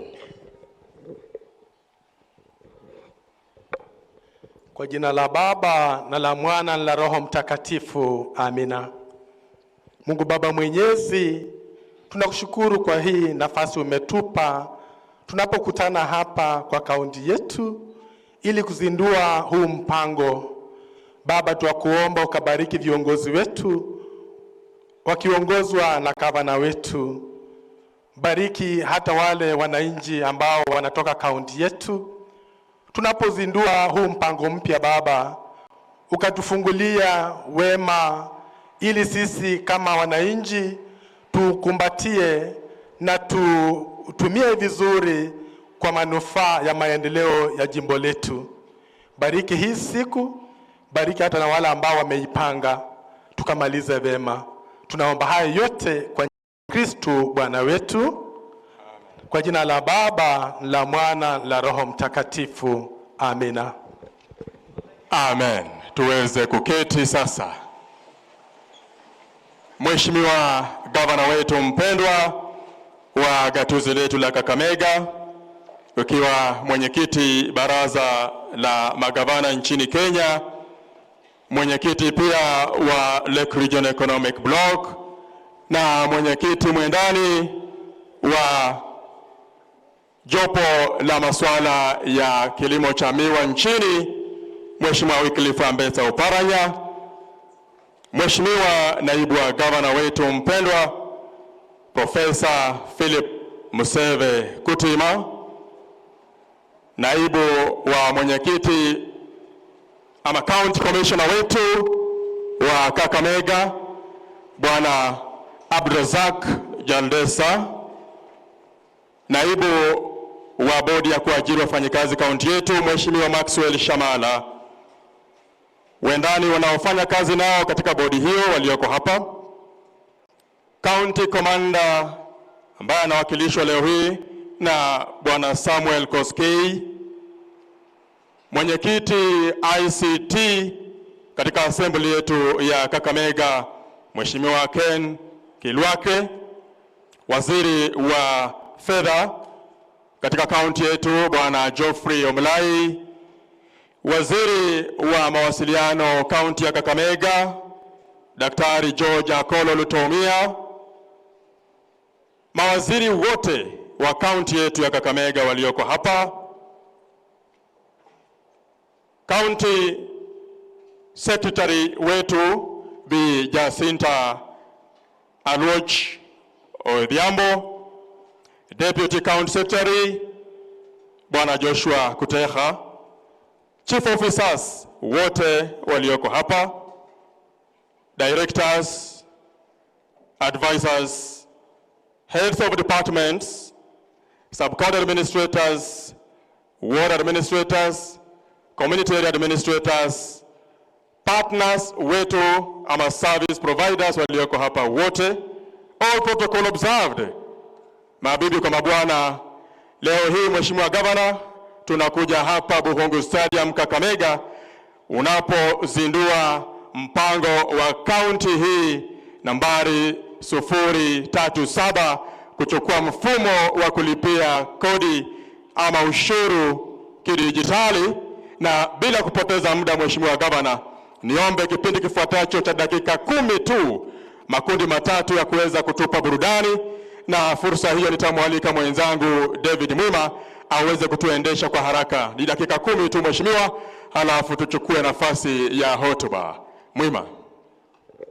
Asante sana mwenzangu Sumba Juma, Mheshimiwa Gavana, naibu wa gavana, kamishna wa jimbo letu la Kakamega na itifaki yote iliyo hapa. Ni fursa yangu tu kuwatambulisheni vikundi vitatu ambavyo vitaweza kututumbuiza kwa siku ya leo. Mheshimiwa Gavana, tuna vikundi vitatu kwa sababu ya wakati, na kikundi cha kwanza kuanza fursa hii, shughuli hii itakuwa ni kikundi cha chuo kikuu cha Masinde Muliro kwaya kikiongozwa na Bi Purity Waridi. Masinde Muliro, please take the stage. Wakijiandaa, Buthotho Muungano kwaya chini ya uongozi wa Toboso, muwe tayari tafadhali. Na kisha kutufungia shughuli hii, Mheshimiwa Gavana, itakuwa ni Matende Isukuti Youth Group wakiongozwa na Bwana Asuthi Johnston. Kwa hivyo naomba mjipange tu kwa utaratibu huo tuweze kukamilisha shughuli hii. Masinde Muliro, please take the stage. Thank you.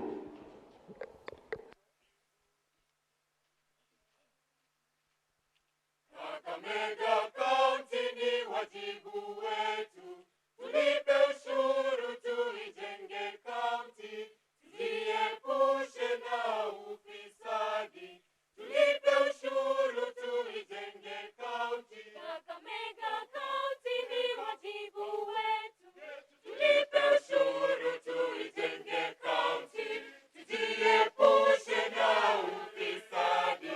Tulipe ushuru tuijenge kaunti. Kakamega kaunti ni wajibu wetu. Tulipe ushuru tujenge kaunti, ufisadi ukome, tuimarishe kaunti. Tulipe ushuru tujenge kaunti, ufisadi ukome, tuimarishe kaunti. Tuimarishe huduma kwenye kaunti yetu. Kupongeza gavana kwa maendeleo. Tuimarishe huduma kwenye kaunti yetu. Tuimarishe huduma kwenye kaunti yetu. Kupongeza gavana kwa maendeleo. Tuimarishe huduma kwenye kaunti yetu. Tulipe ushuru tujenge kaunti. Asante sana, makofi kwa kwaya yetu ya Masinde Muliro University. Wanasema tulipe ushuru, tumalize ufisadi kwa kupitia tu mtindo wa kidijitali. Thank you, Masinde Muliro University Choir. It was a nice performance. Kazi nzuri sana. Next group please. Thank you. Makofi tena kwa Masinde Muliro tafadhali. Chuo chetu tunachojivunia Kakamega hii. The next group, Your Excellency the Governor, it is Buthotho Muungano kwaya chini ya uongozi wa Bwana Toboso Michael. Mwelekezi wetu wa lugha ishara alikuwa ni Bi Florida Buyeya. Asanteni sana. Buthotho Muungano kwaya, please take the stage.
Wanasema maendeleo wanatoa. Asante sana Butoko Muungano, kazi nzuri hiyo, kazi nzuri. Wakitoka polepole, tunawakaribisha wana Matende Isukutu Youth Group Dancers tafadhali. Thank you very much. Muungano kwaya kutoka Butoko ya Nilurambi Sub-County. Wanasema maendeleo tuyaona ni kupitia tu mpangilio huu wa kuweza kulipa ushuru kupitia mfumo wa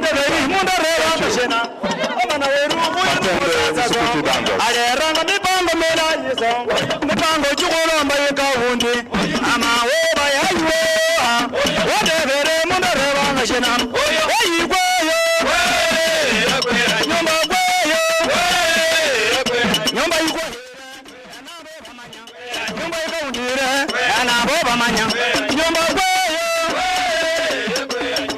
bana beru khone bushuru beru khone bushuru wana bushuru wana beru khone bushuru maendeleo manyeshe khone bushuru mumba shukweru mukaundi khone bushuru khukula bitabu musukulu khonyanga bushuru obindu byosi khukaundi benyanga bushuru bana beru khone bushuru bana beru khone bushuru maendeleo manyeshe kenyanga bushuru khumaendeleo bana beru khone bushuru bana beru khone bushuru khumaendeleo manyeshe khone bushuru khone bushuru khukula bitabu musukulu khonyanga bushuru khona bindu mukaundi khonyanga bushuru khukula tinyasi khukaundi khonyanga bushuru bindu byosi mukakameka khonyanga bushuru bana beru khone bushuru beru khone bushuru khumaendeleo manyeshe khonyanga bushuru bana beru khone bushuru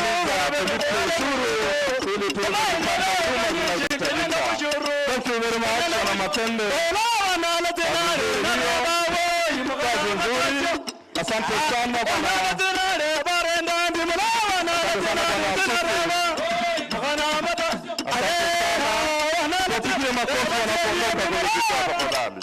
Thank you very much, wana Matende Isukutu Dancers. Thank you very much.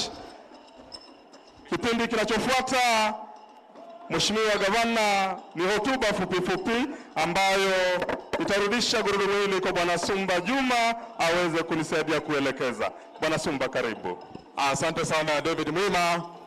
Asanteni sana kwa kipindi hicho cha burudani. Bila shaka Mheshimiwa Gavana, sasa tunachukua nafasi ya hotuba na nitamwalika, kwa sababu tuko moja kwa moja kwenye runinga ya NTV, itawauliza wanenaji watakaokuja ni dakika mbili tu, halafu tuweze kumpa nafasi Mheshimiwa Gavana aweze kuzindua rasmi mpango huu wa mfumo wa kulipia ushuru kaunti ya Kakamega, mfumo wa kidijitali.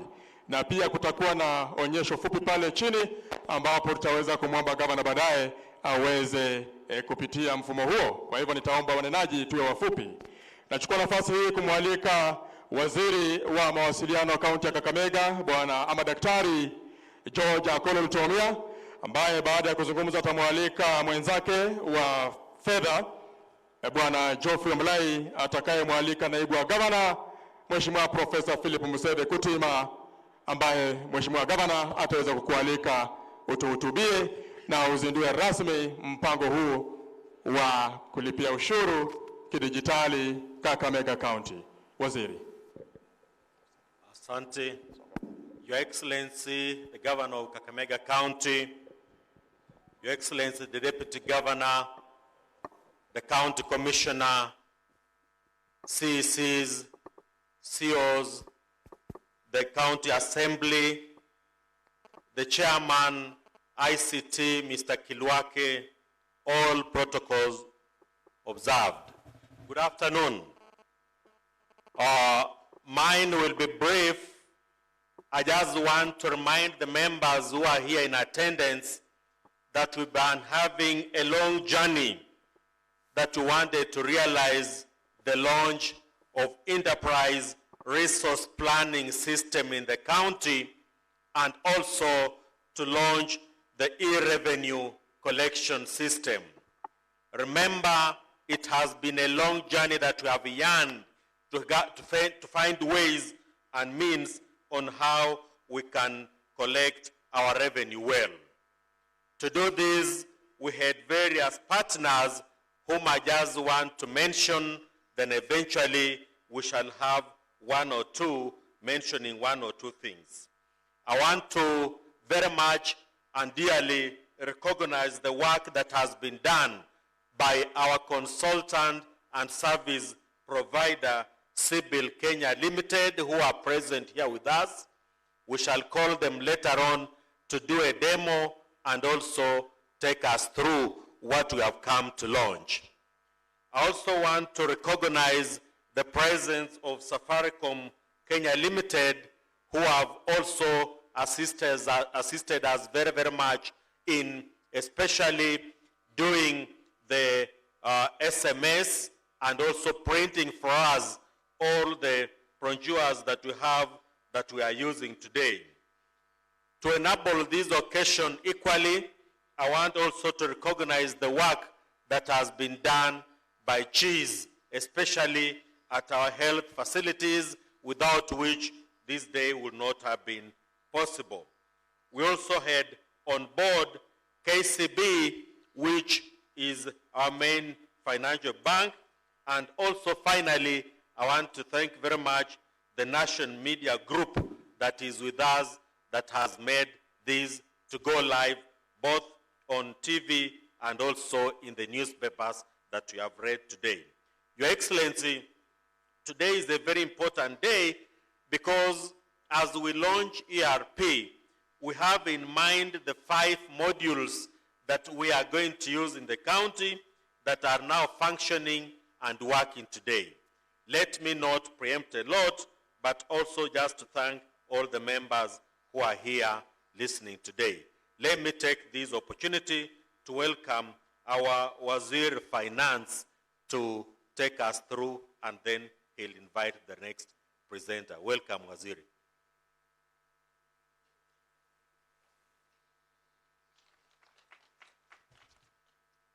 Our Excellency, Governor, His Excellency Deputy Governor, our County Commissioner, our CC members, our Chief Officers, and all the guests invited, I take this opportunity to share with you that it's a great pleasure for the Ministry of Finance and Planning to launch this particular program. And as the CC for ICT has mentioned, the modules are many, but the most important one for the Ministry of Finance is the one of the revenue collection. And I want to assure the Kakamega people that when we started this program, we have been having challenges. Last year, our collection was about 500 million. Then we projected to raise about 800 million. But when we prepared our supplementary budget, I decided that let us put our target at 1 billion. So we were able to get some few revenue collectors who boosted our collection, and as we talk now, we are almost reaching 1 billion. So I'm very optimistic that with this launch, there's no reason why Kakamega County should not even go up to 2 billion. And all of us will be very proud to realize that amount so that our county can move at a faster pace. So with those few remarks, let me invite our Deputy Governor, His Excellency, to come and make his remarks. Thank you very much.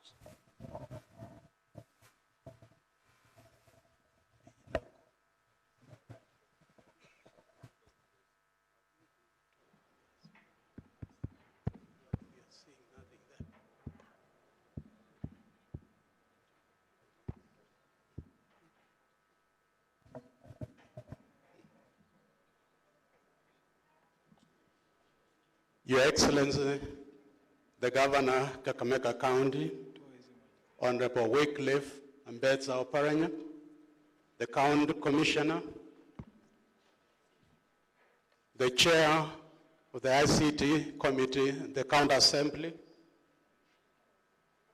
the honorable members of the County Assembly present, the CECs present, Chief Officers, representatives of our key partners in this project, invited guests, ladies and gentlemen, good afternoon. I would like to start my remarks by recognizing delegates from the 12 sub-counties of Kakamega, as well as the business community who have joined us on this important digital journey.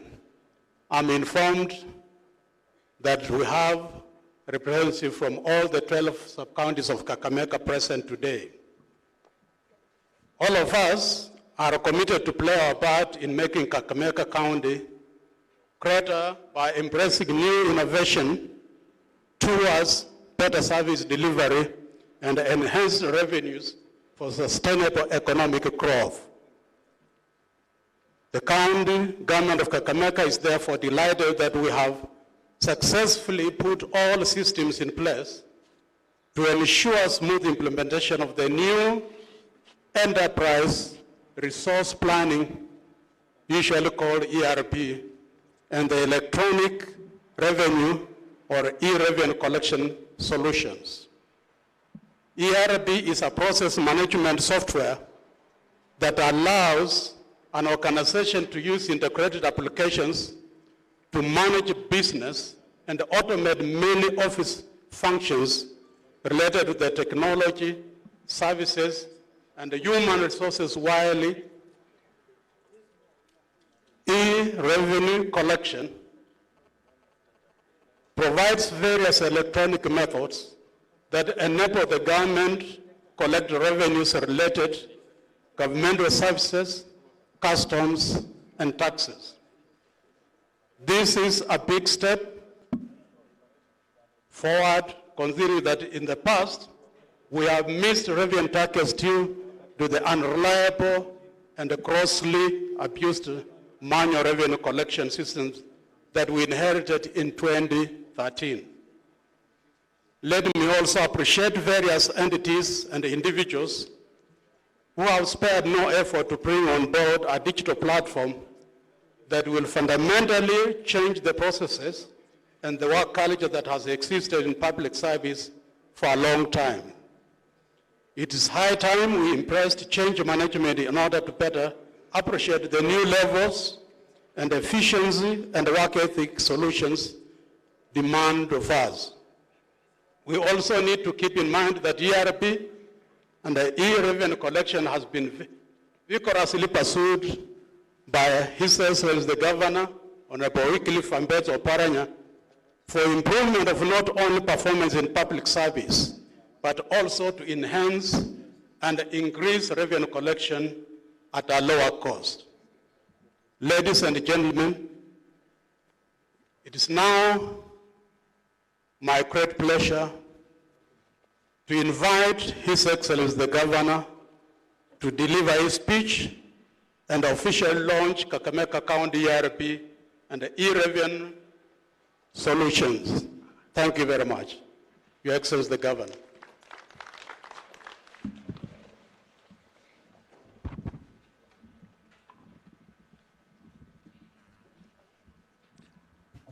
Wananchi hamjambo wote, amketi.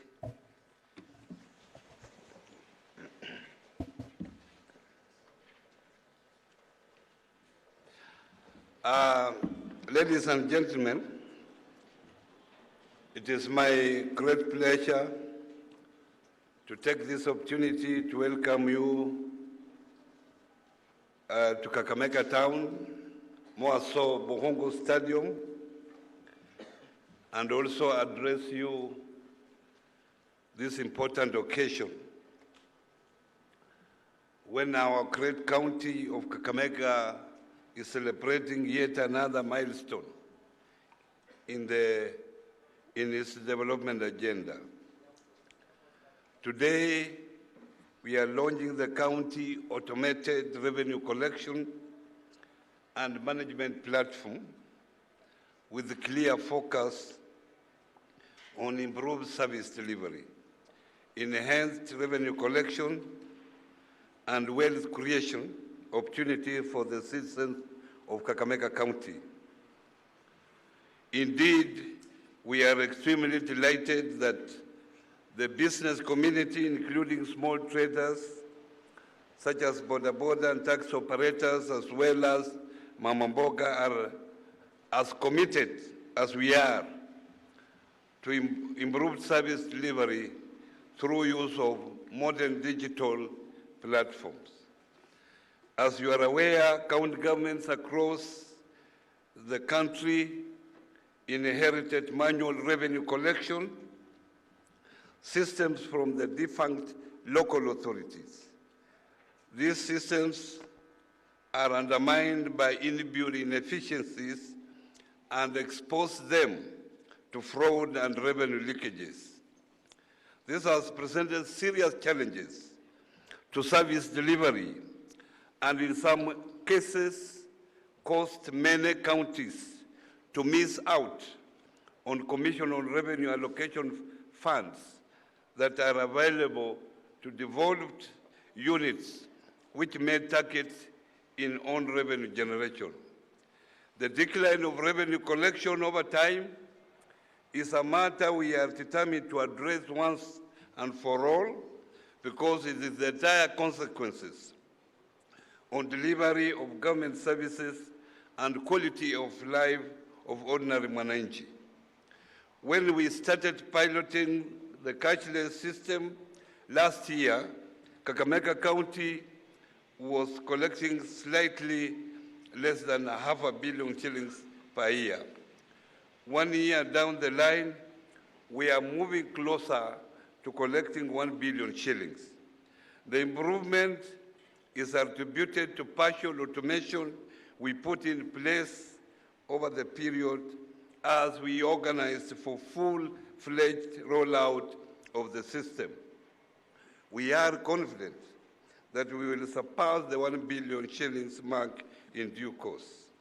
Ladies and gentlemen, we will reach out to the business community through structured sensitization campaigns to encourage them to pay rates when due and avoid colluding with a few corrupt officers within the system to undermine efforts to meet our revenue targets.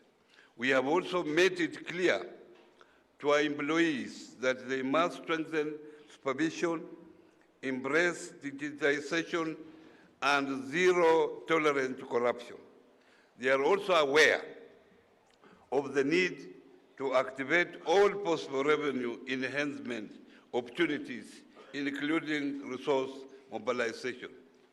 At this juncture, I would like to assure our stakeholders that we have now put in place a turnaround system to address a wide range of gaps in our cash-based revenue collection environment.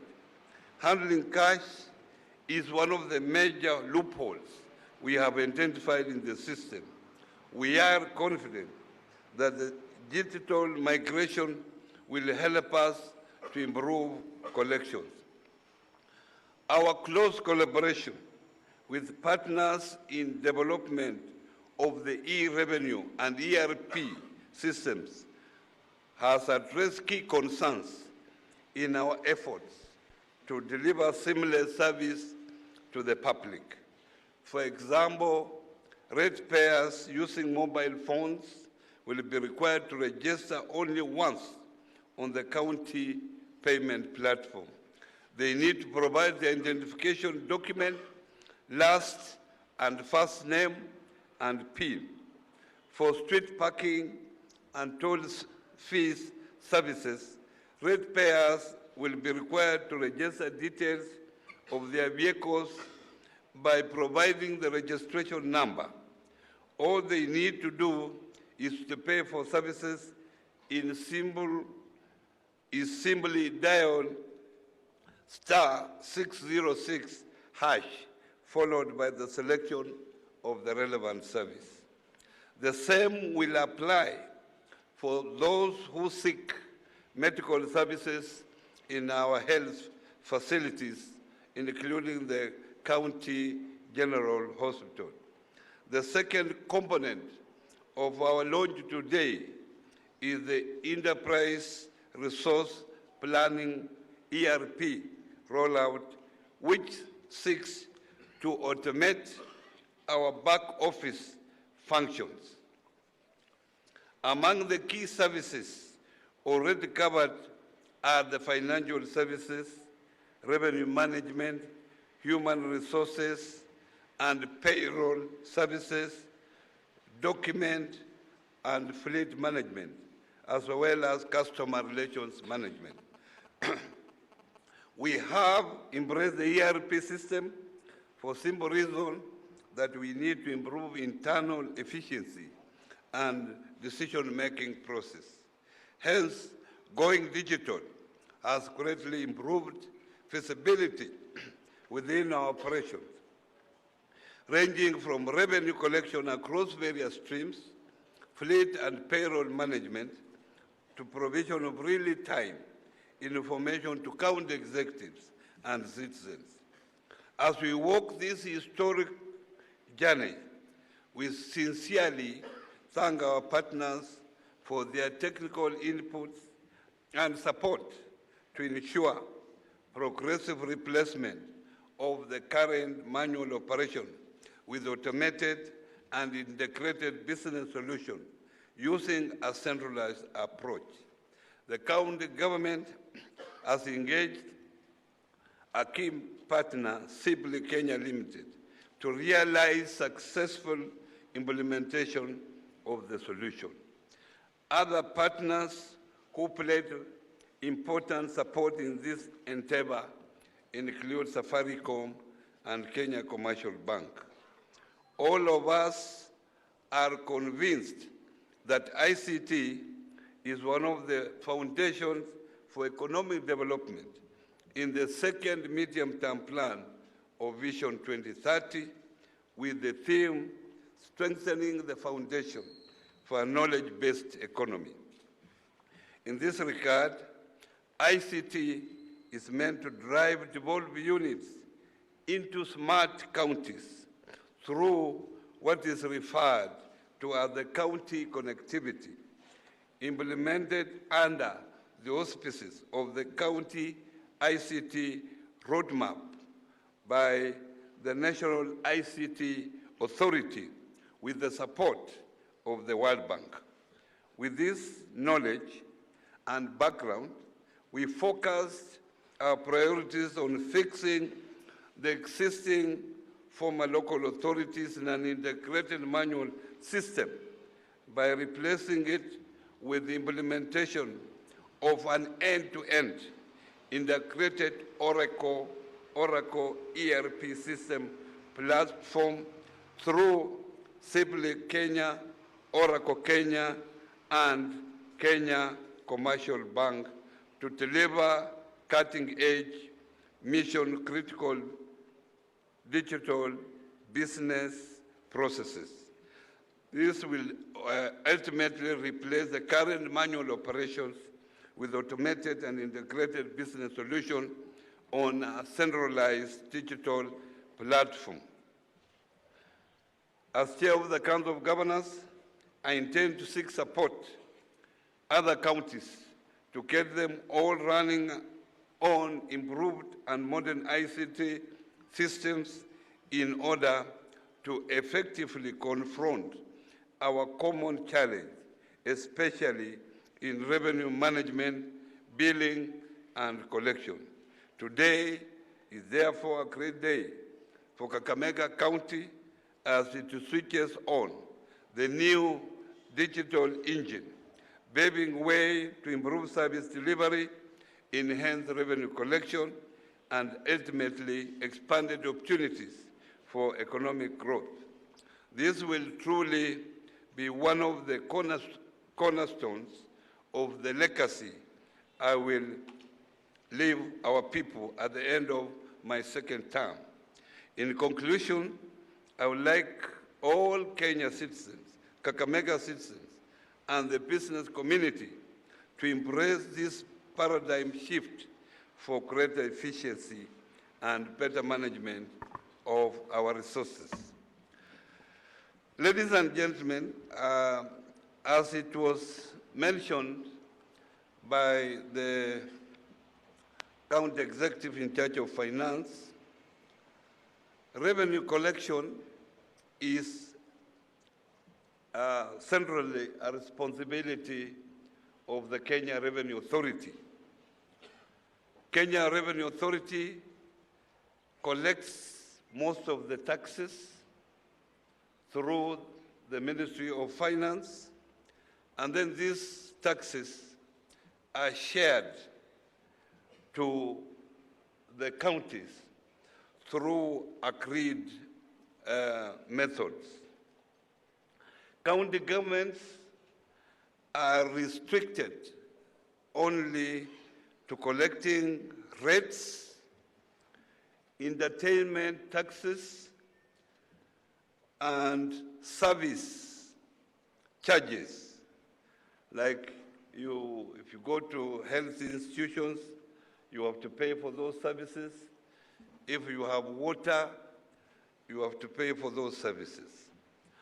We have realized as a county that we have not been doing well in this particular area, and we have been struggling all along for the last 5 years. And we decided as a county that we need to invest, and this is a very expensive investment. But we think if we go this route, that investment will pay off at the end of it. We have had many, many challenges. This journey started 3 years ago, and now, at last, we are in the final stages of finalizing this particular problem that we have lived with all along.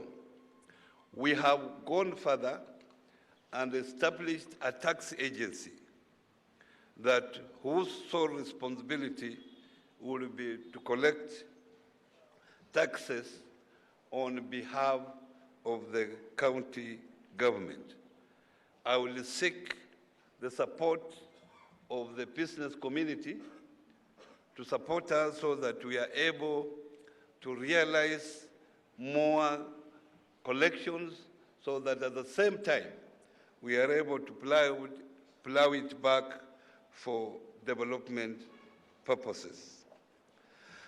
Let me take also this opportunity to thank the county government, the national government, under the county commissioner here, Mr. Chaldesa, whom we have worked very, very closely over the last about 2 years that he has been a county commissioner. It's unfortunate that he has also been transferred elsewhere, but we appreciate that during your leadership at the national level, at the county government of Kakamega, we have worked very closely, and we have had very, very minimal problems with the national government. As you proceed to go to another county, we wish you all success. I want also to take this opportunity to report that, as you are aware, we have been dealing with the issue of sugar task force. We have so far finalized the report, and we are looking forward to forwarding the report to the appointing authority, to the president, in due course.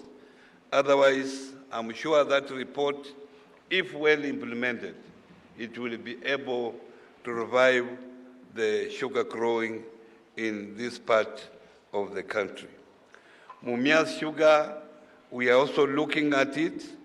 As you know, that the county government is committed to having that particular factory revived for the benefit of our people. Discussions are at an advanced stage, and we are hopeful that we will, first of all, revive the growing of sugarcane, and thereafter, I'm very optimistic that at the end, we shall revive Mumias Sugar Company.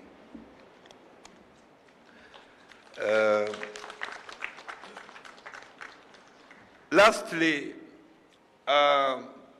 as you are aware, at such a time at the end of the financial year, we are supposed to share revenue between national government and county government, one national government and the 47 county government.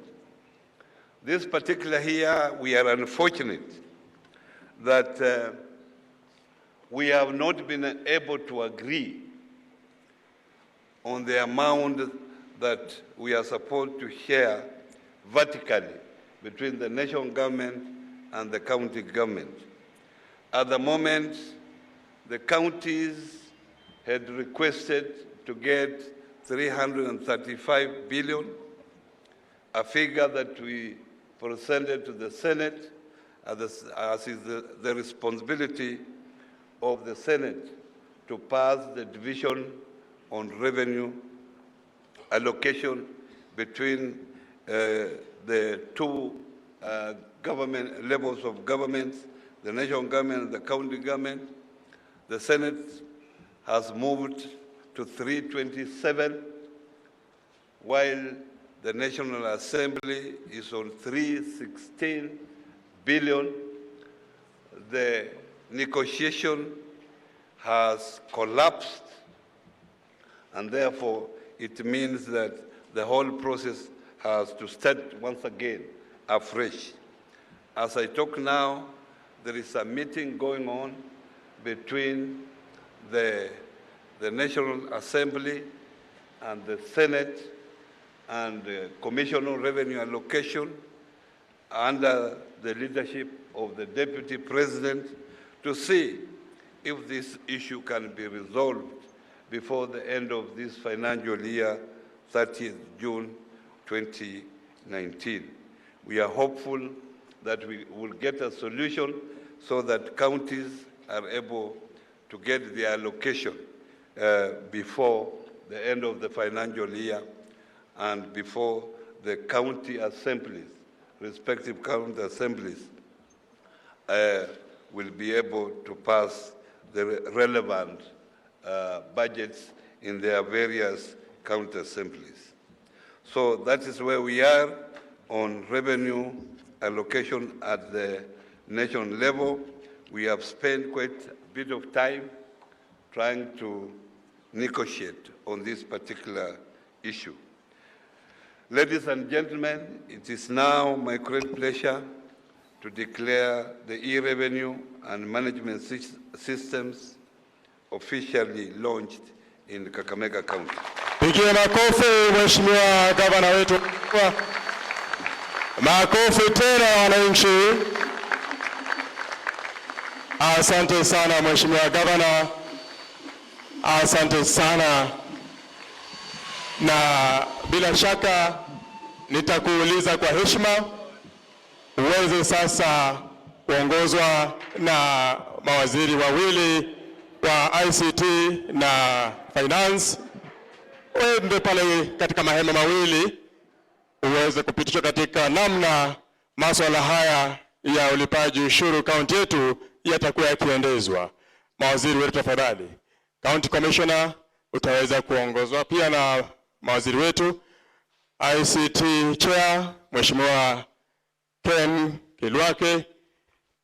Katibu wa gatuzi tafadhali, County Secretary, na waheshimiwa wengine tutaweza kusubiri hapa wakati shughuli hiyo inaendelea. Vice Chair Public Service Board tafadhali fuata pale angalau uweze kutizama na kufuatilia mfumo huu. Mfumo mpya sasa wa kidijitali. Your Excellency. Na nitaweza pia kuteremka kule chini kidogo wakati maonyesho haya yakiendelea. Provide a demo of the e-revenue collection system to you, sir, if you permit. We'll demonstrate collection in the hospital. These are hospital staff. And then we'll show you how that revenue percolates to revenue agency, revenue agency are seated here. We are going to demonstrate the hospital services. We are going to demonstrate parking, toll, and market rentals in that order. So for now, I'd like to bring you first to the dashboard to show you the initial position of our revenue collection now. So if you look at this dashboard, Your Excellency, and pay attention to the hospital services, we have so far, because of the testing, we have done today 3 tests, and we have collected 669 shillings today. Months to date, since we started, people have paid 4,865. That is the position right now. So I want our patient to pay for a service using the CHIS system and the e-revenue collection. Our patient is Winnie na pesa.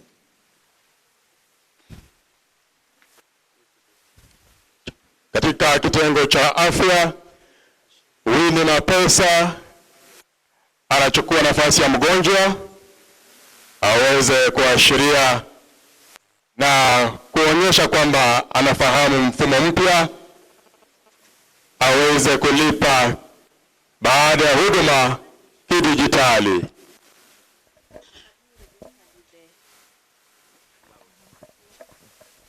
You need to register first with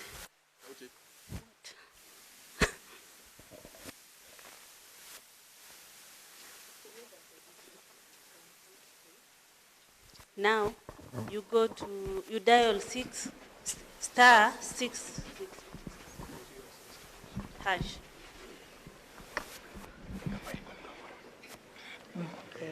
No.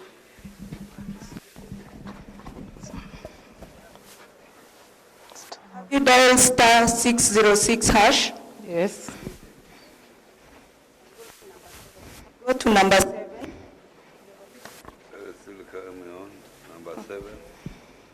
Number 7 inazungumzia hospital services. Next. What are the options? Amefungua, amepata sehemu tofauti ambapo anafaa kuwa anapata huduma hizo hospitali zetu za county. Anaambiwa abonyeze namba 3 ambayo ni katika county general hospital. Amekusha bonyeza, anaomba kulipia ada, pesa ambazo zinaandamana na huduma aliyopata. Registration is 100 shillings for first timers, 50 bob for revisit. Kwa vile anajisajili kwa mara ya kwanza, anaomba kulipa shilingi 100. Iwapo angekuwa anarudi kwa mara ya pili, angeomba kulipa shilingi 50 tu. Amelipa 100. Have you received a message? Not yet. Okay. I'm entering my PIN. Okay. Anatia nambari yake ya siri, inampeleka katika kitengo cha kulipa pesa. Yes.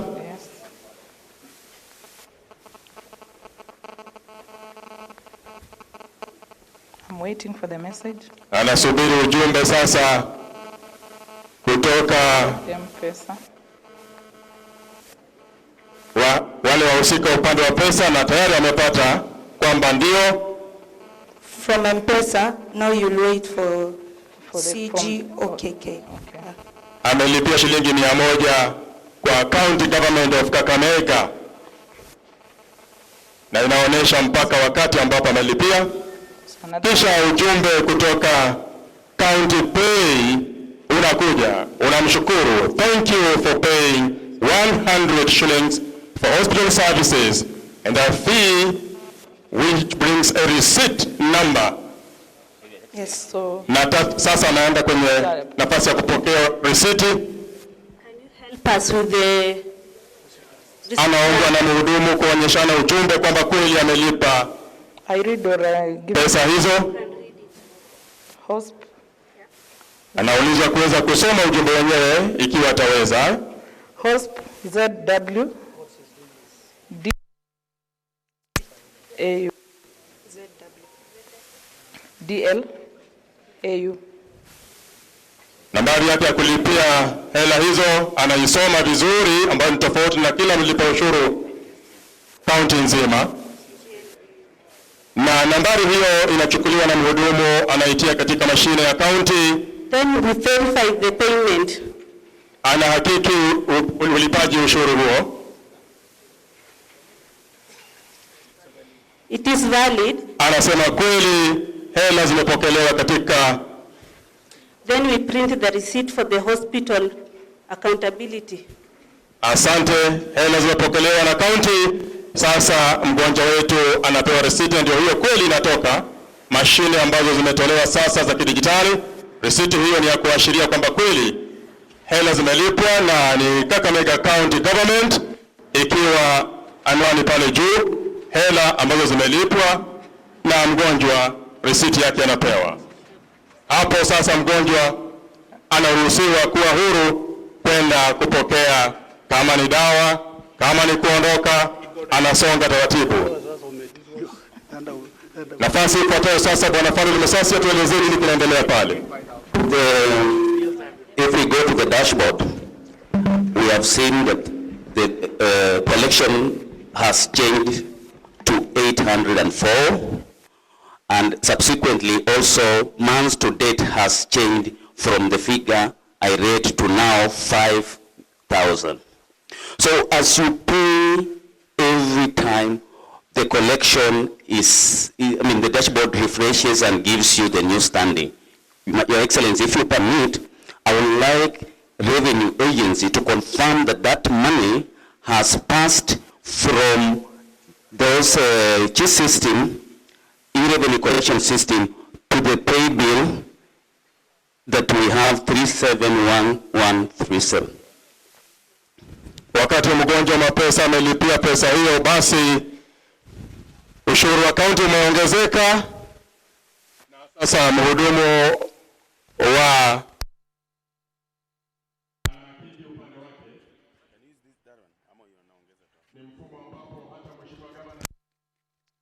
anabonyeza simu yake tu, anajua kaunti yake inakusanya hela kivipi na msimamo uko wapi.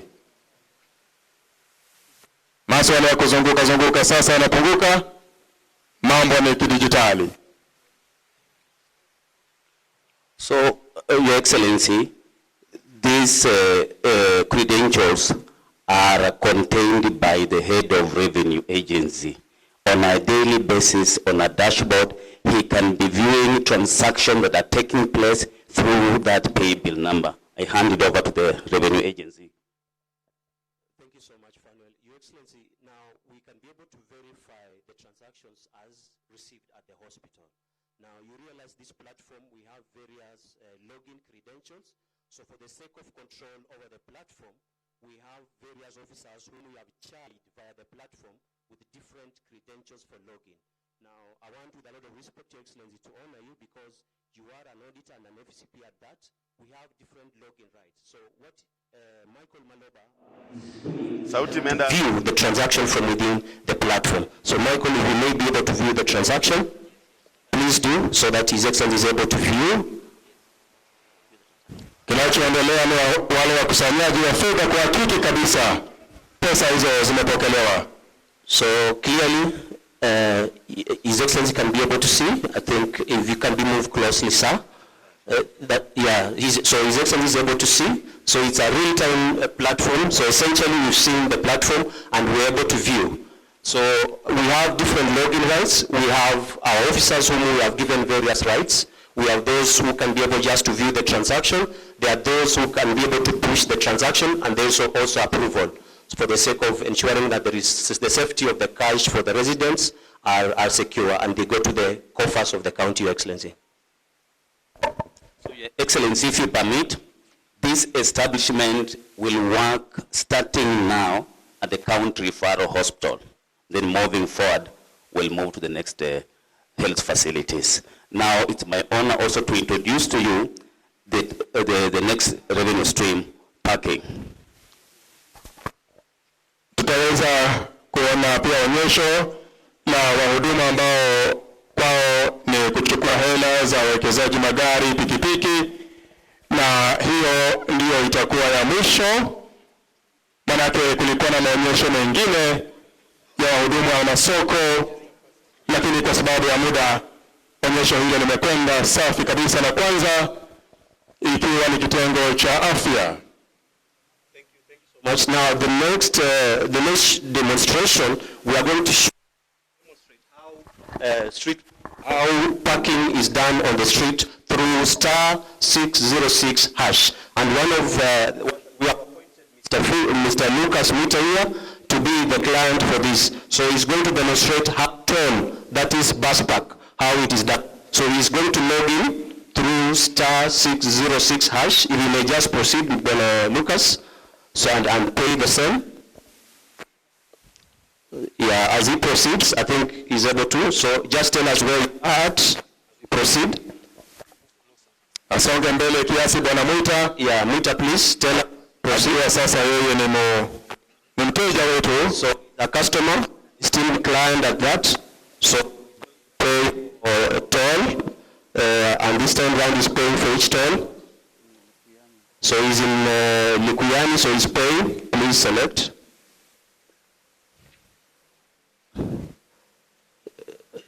Just pick. Mfumo huu unahudumu kaunti nzima. So select the vehicle you want to pay for, sir. So he has selected, and yes, request accepted. Please wait. Yeah. Now there is that command. If I may just read, do you want to pay Kenya shillings 1 to Kakamega County account? Kakamega, enter M-Pesa PIN.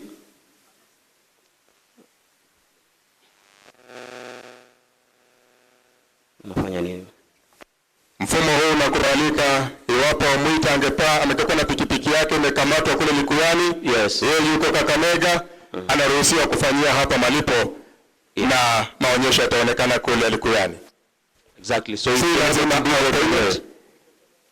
he's been able to execute. Now that command, it's saying there's feedback.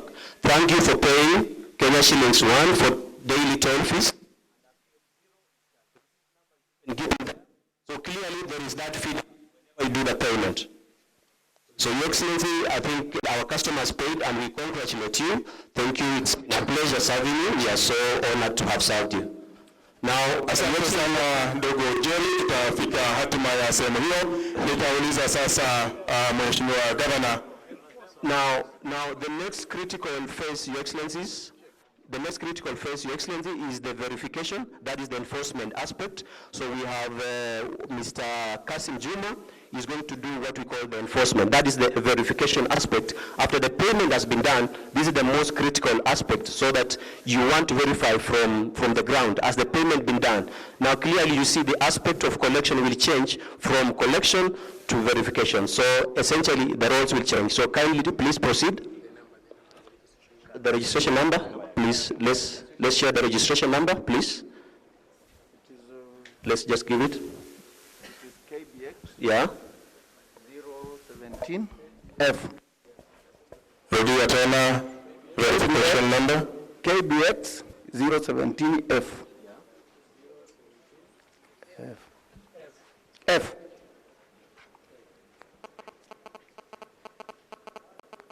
Mwita amelipia kodi pikipiki yake akiwa hapa Kakamega, na pikipiki na mhudumu wake wakiwa kule Likuyani.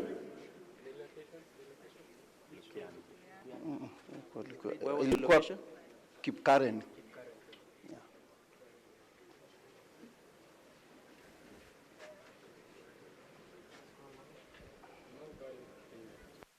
Yeah. Now it is now it's able to show if we had paid. Yeah, you read the number again, please. The number of the vehicle. Yeah, or the one you paid for. KBX 017F. Yeah. No, it's like there was a Kipkaren. Yeah. No, it was not Likuyani. It was Kipkaren. Kipkaren. Can I do it again? No, it wasn't there. If you didn't pay, then it can't be able to see. Yeah, you have to pay it again. You have to Okay. Did you pay, sir? I paid, but it picked 1 shilling. Oh, no. That is not valid. Now, you can see clearly that's where enforcement comes about. If you do the wrong thing, the system will be able to tell us that your status has not paid. So clearly, Your Excellency, he didn't pay, he paid 1 shilling, which is not really the amount. Yeah. So that's the process. Thank you, Excellency. Asante Governor, na onyesho hilo zuri limeweza kupita sawa sawa, na bila shaka mfumo huo umepita vizuri. Tulikuwa na vibendera vyetu, nitaomba tusimame tuvipeperushe juu, tupeperushe vibendera vyetu sasa, tukikubali sasa kabisa rasmi mfumo wa kidijitali ambapo Kakamega County kuanzia sasa, baada ya Mheshimiwa Gavana kuzindua rasmi mfumo huo, Kakamega ni digitali. Stadium in Kakamega, the guest of honor, Kakamega Governor Wycliffe Ambassador Oparanya, are saying that the system will really help in reducing the leakage of public funds into personal pockets, saying that the system that has taken 3 years to be actualized will be a major reprieve to his leadership in this county. Remember that some of the county governments have been accused by the Auditor General for, colluding to siphon public funds. Oparanya says that this is an exercise that is timely and is going to actually help him achieve his manifesto by making sure that public funds are managed in the proper manner. He also says that he is optimistic that the system is going to increase the collection from just below 1 billion to over 1 billion per year, saying that that is the money that is needed to actually make him realize his manifesto that he promised the Kakamega elections during campaign. Some of the exercises that this system is going to enable people to actually access is like the payment of border fees for the border parking. We have the business people are also going to use this. Remember, one needs a PIN, his identity card, and a mobile phone. So this is something that the governor is optimistic that is going to help his administration to reduce the ways in which public money is going into individual pockets. Oparanya says that this is something that has taken 3 years and the people have been actually waiting for this. So therefore, we are here. We will also be updating you on other things in our subsequent bulletin. From Buhungu Stadium here in Kakamega, my name is Zakis Mwasana.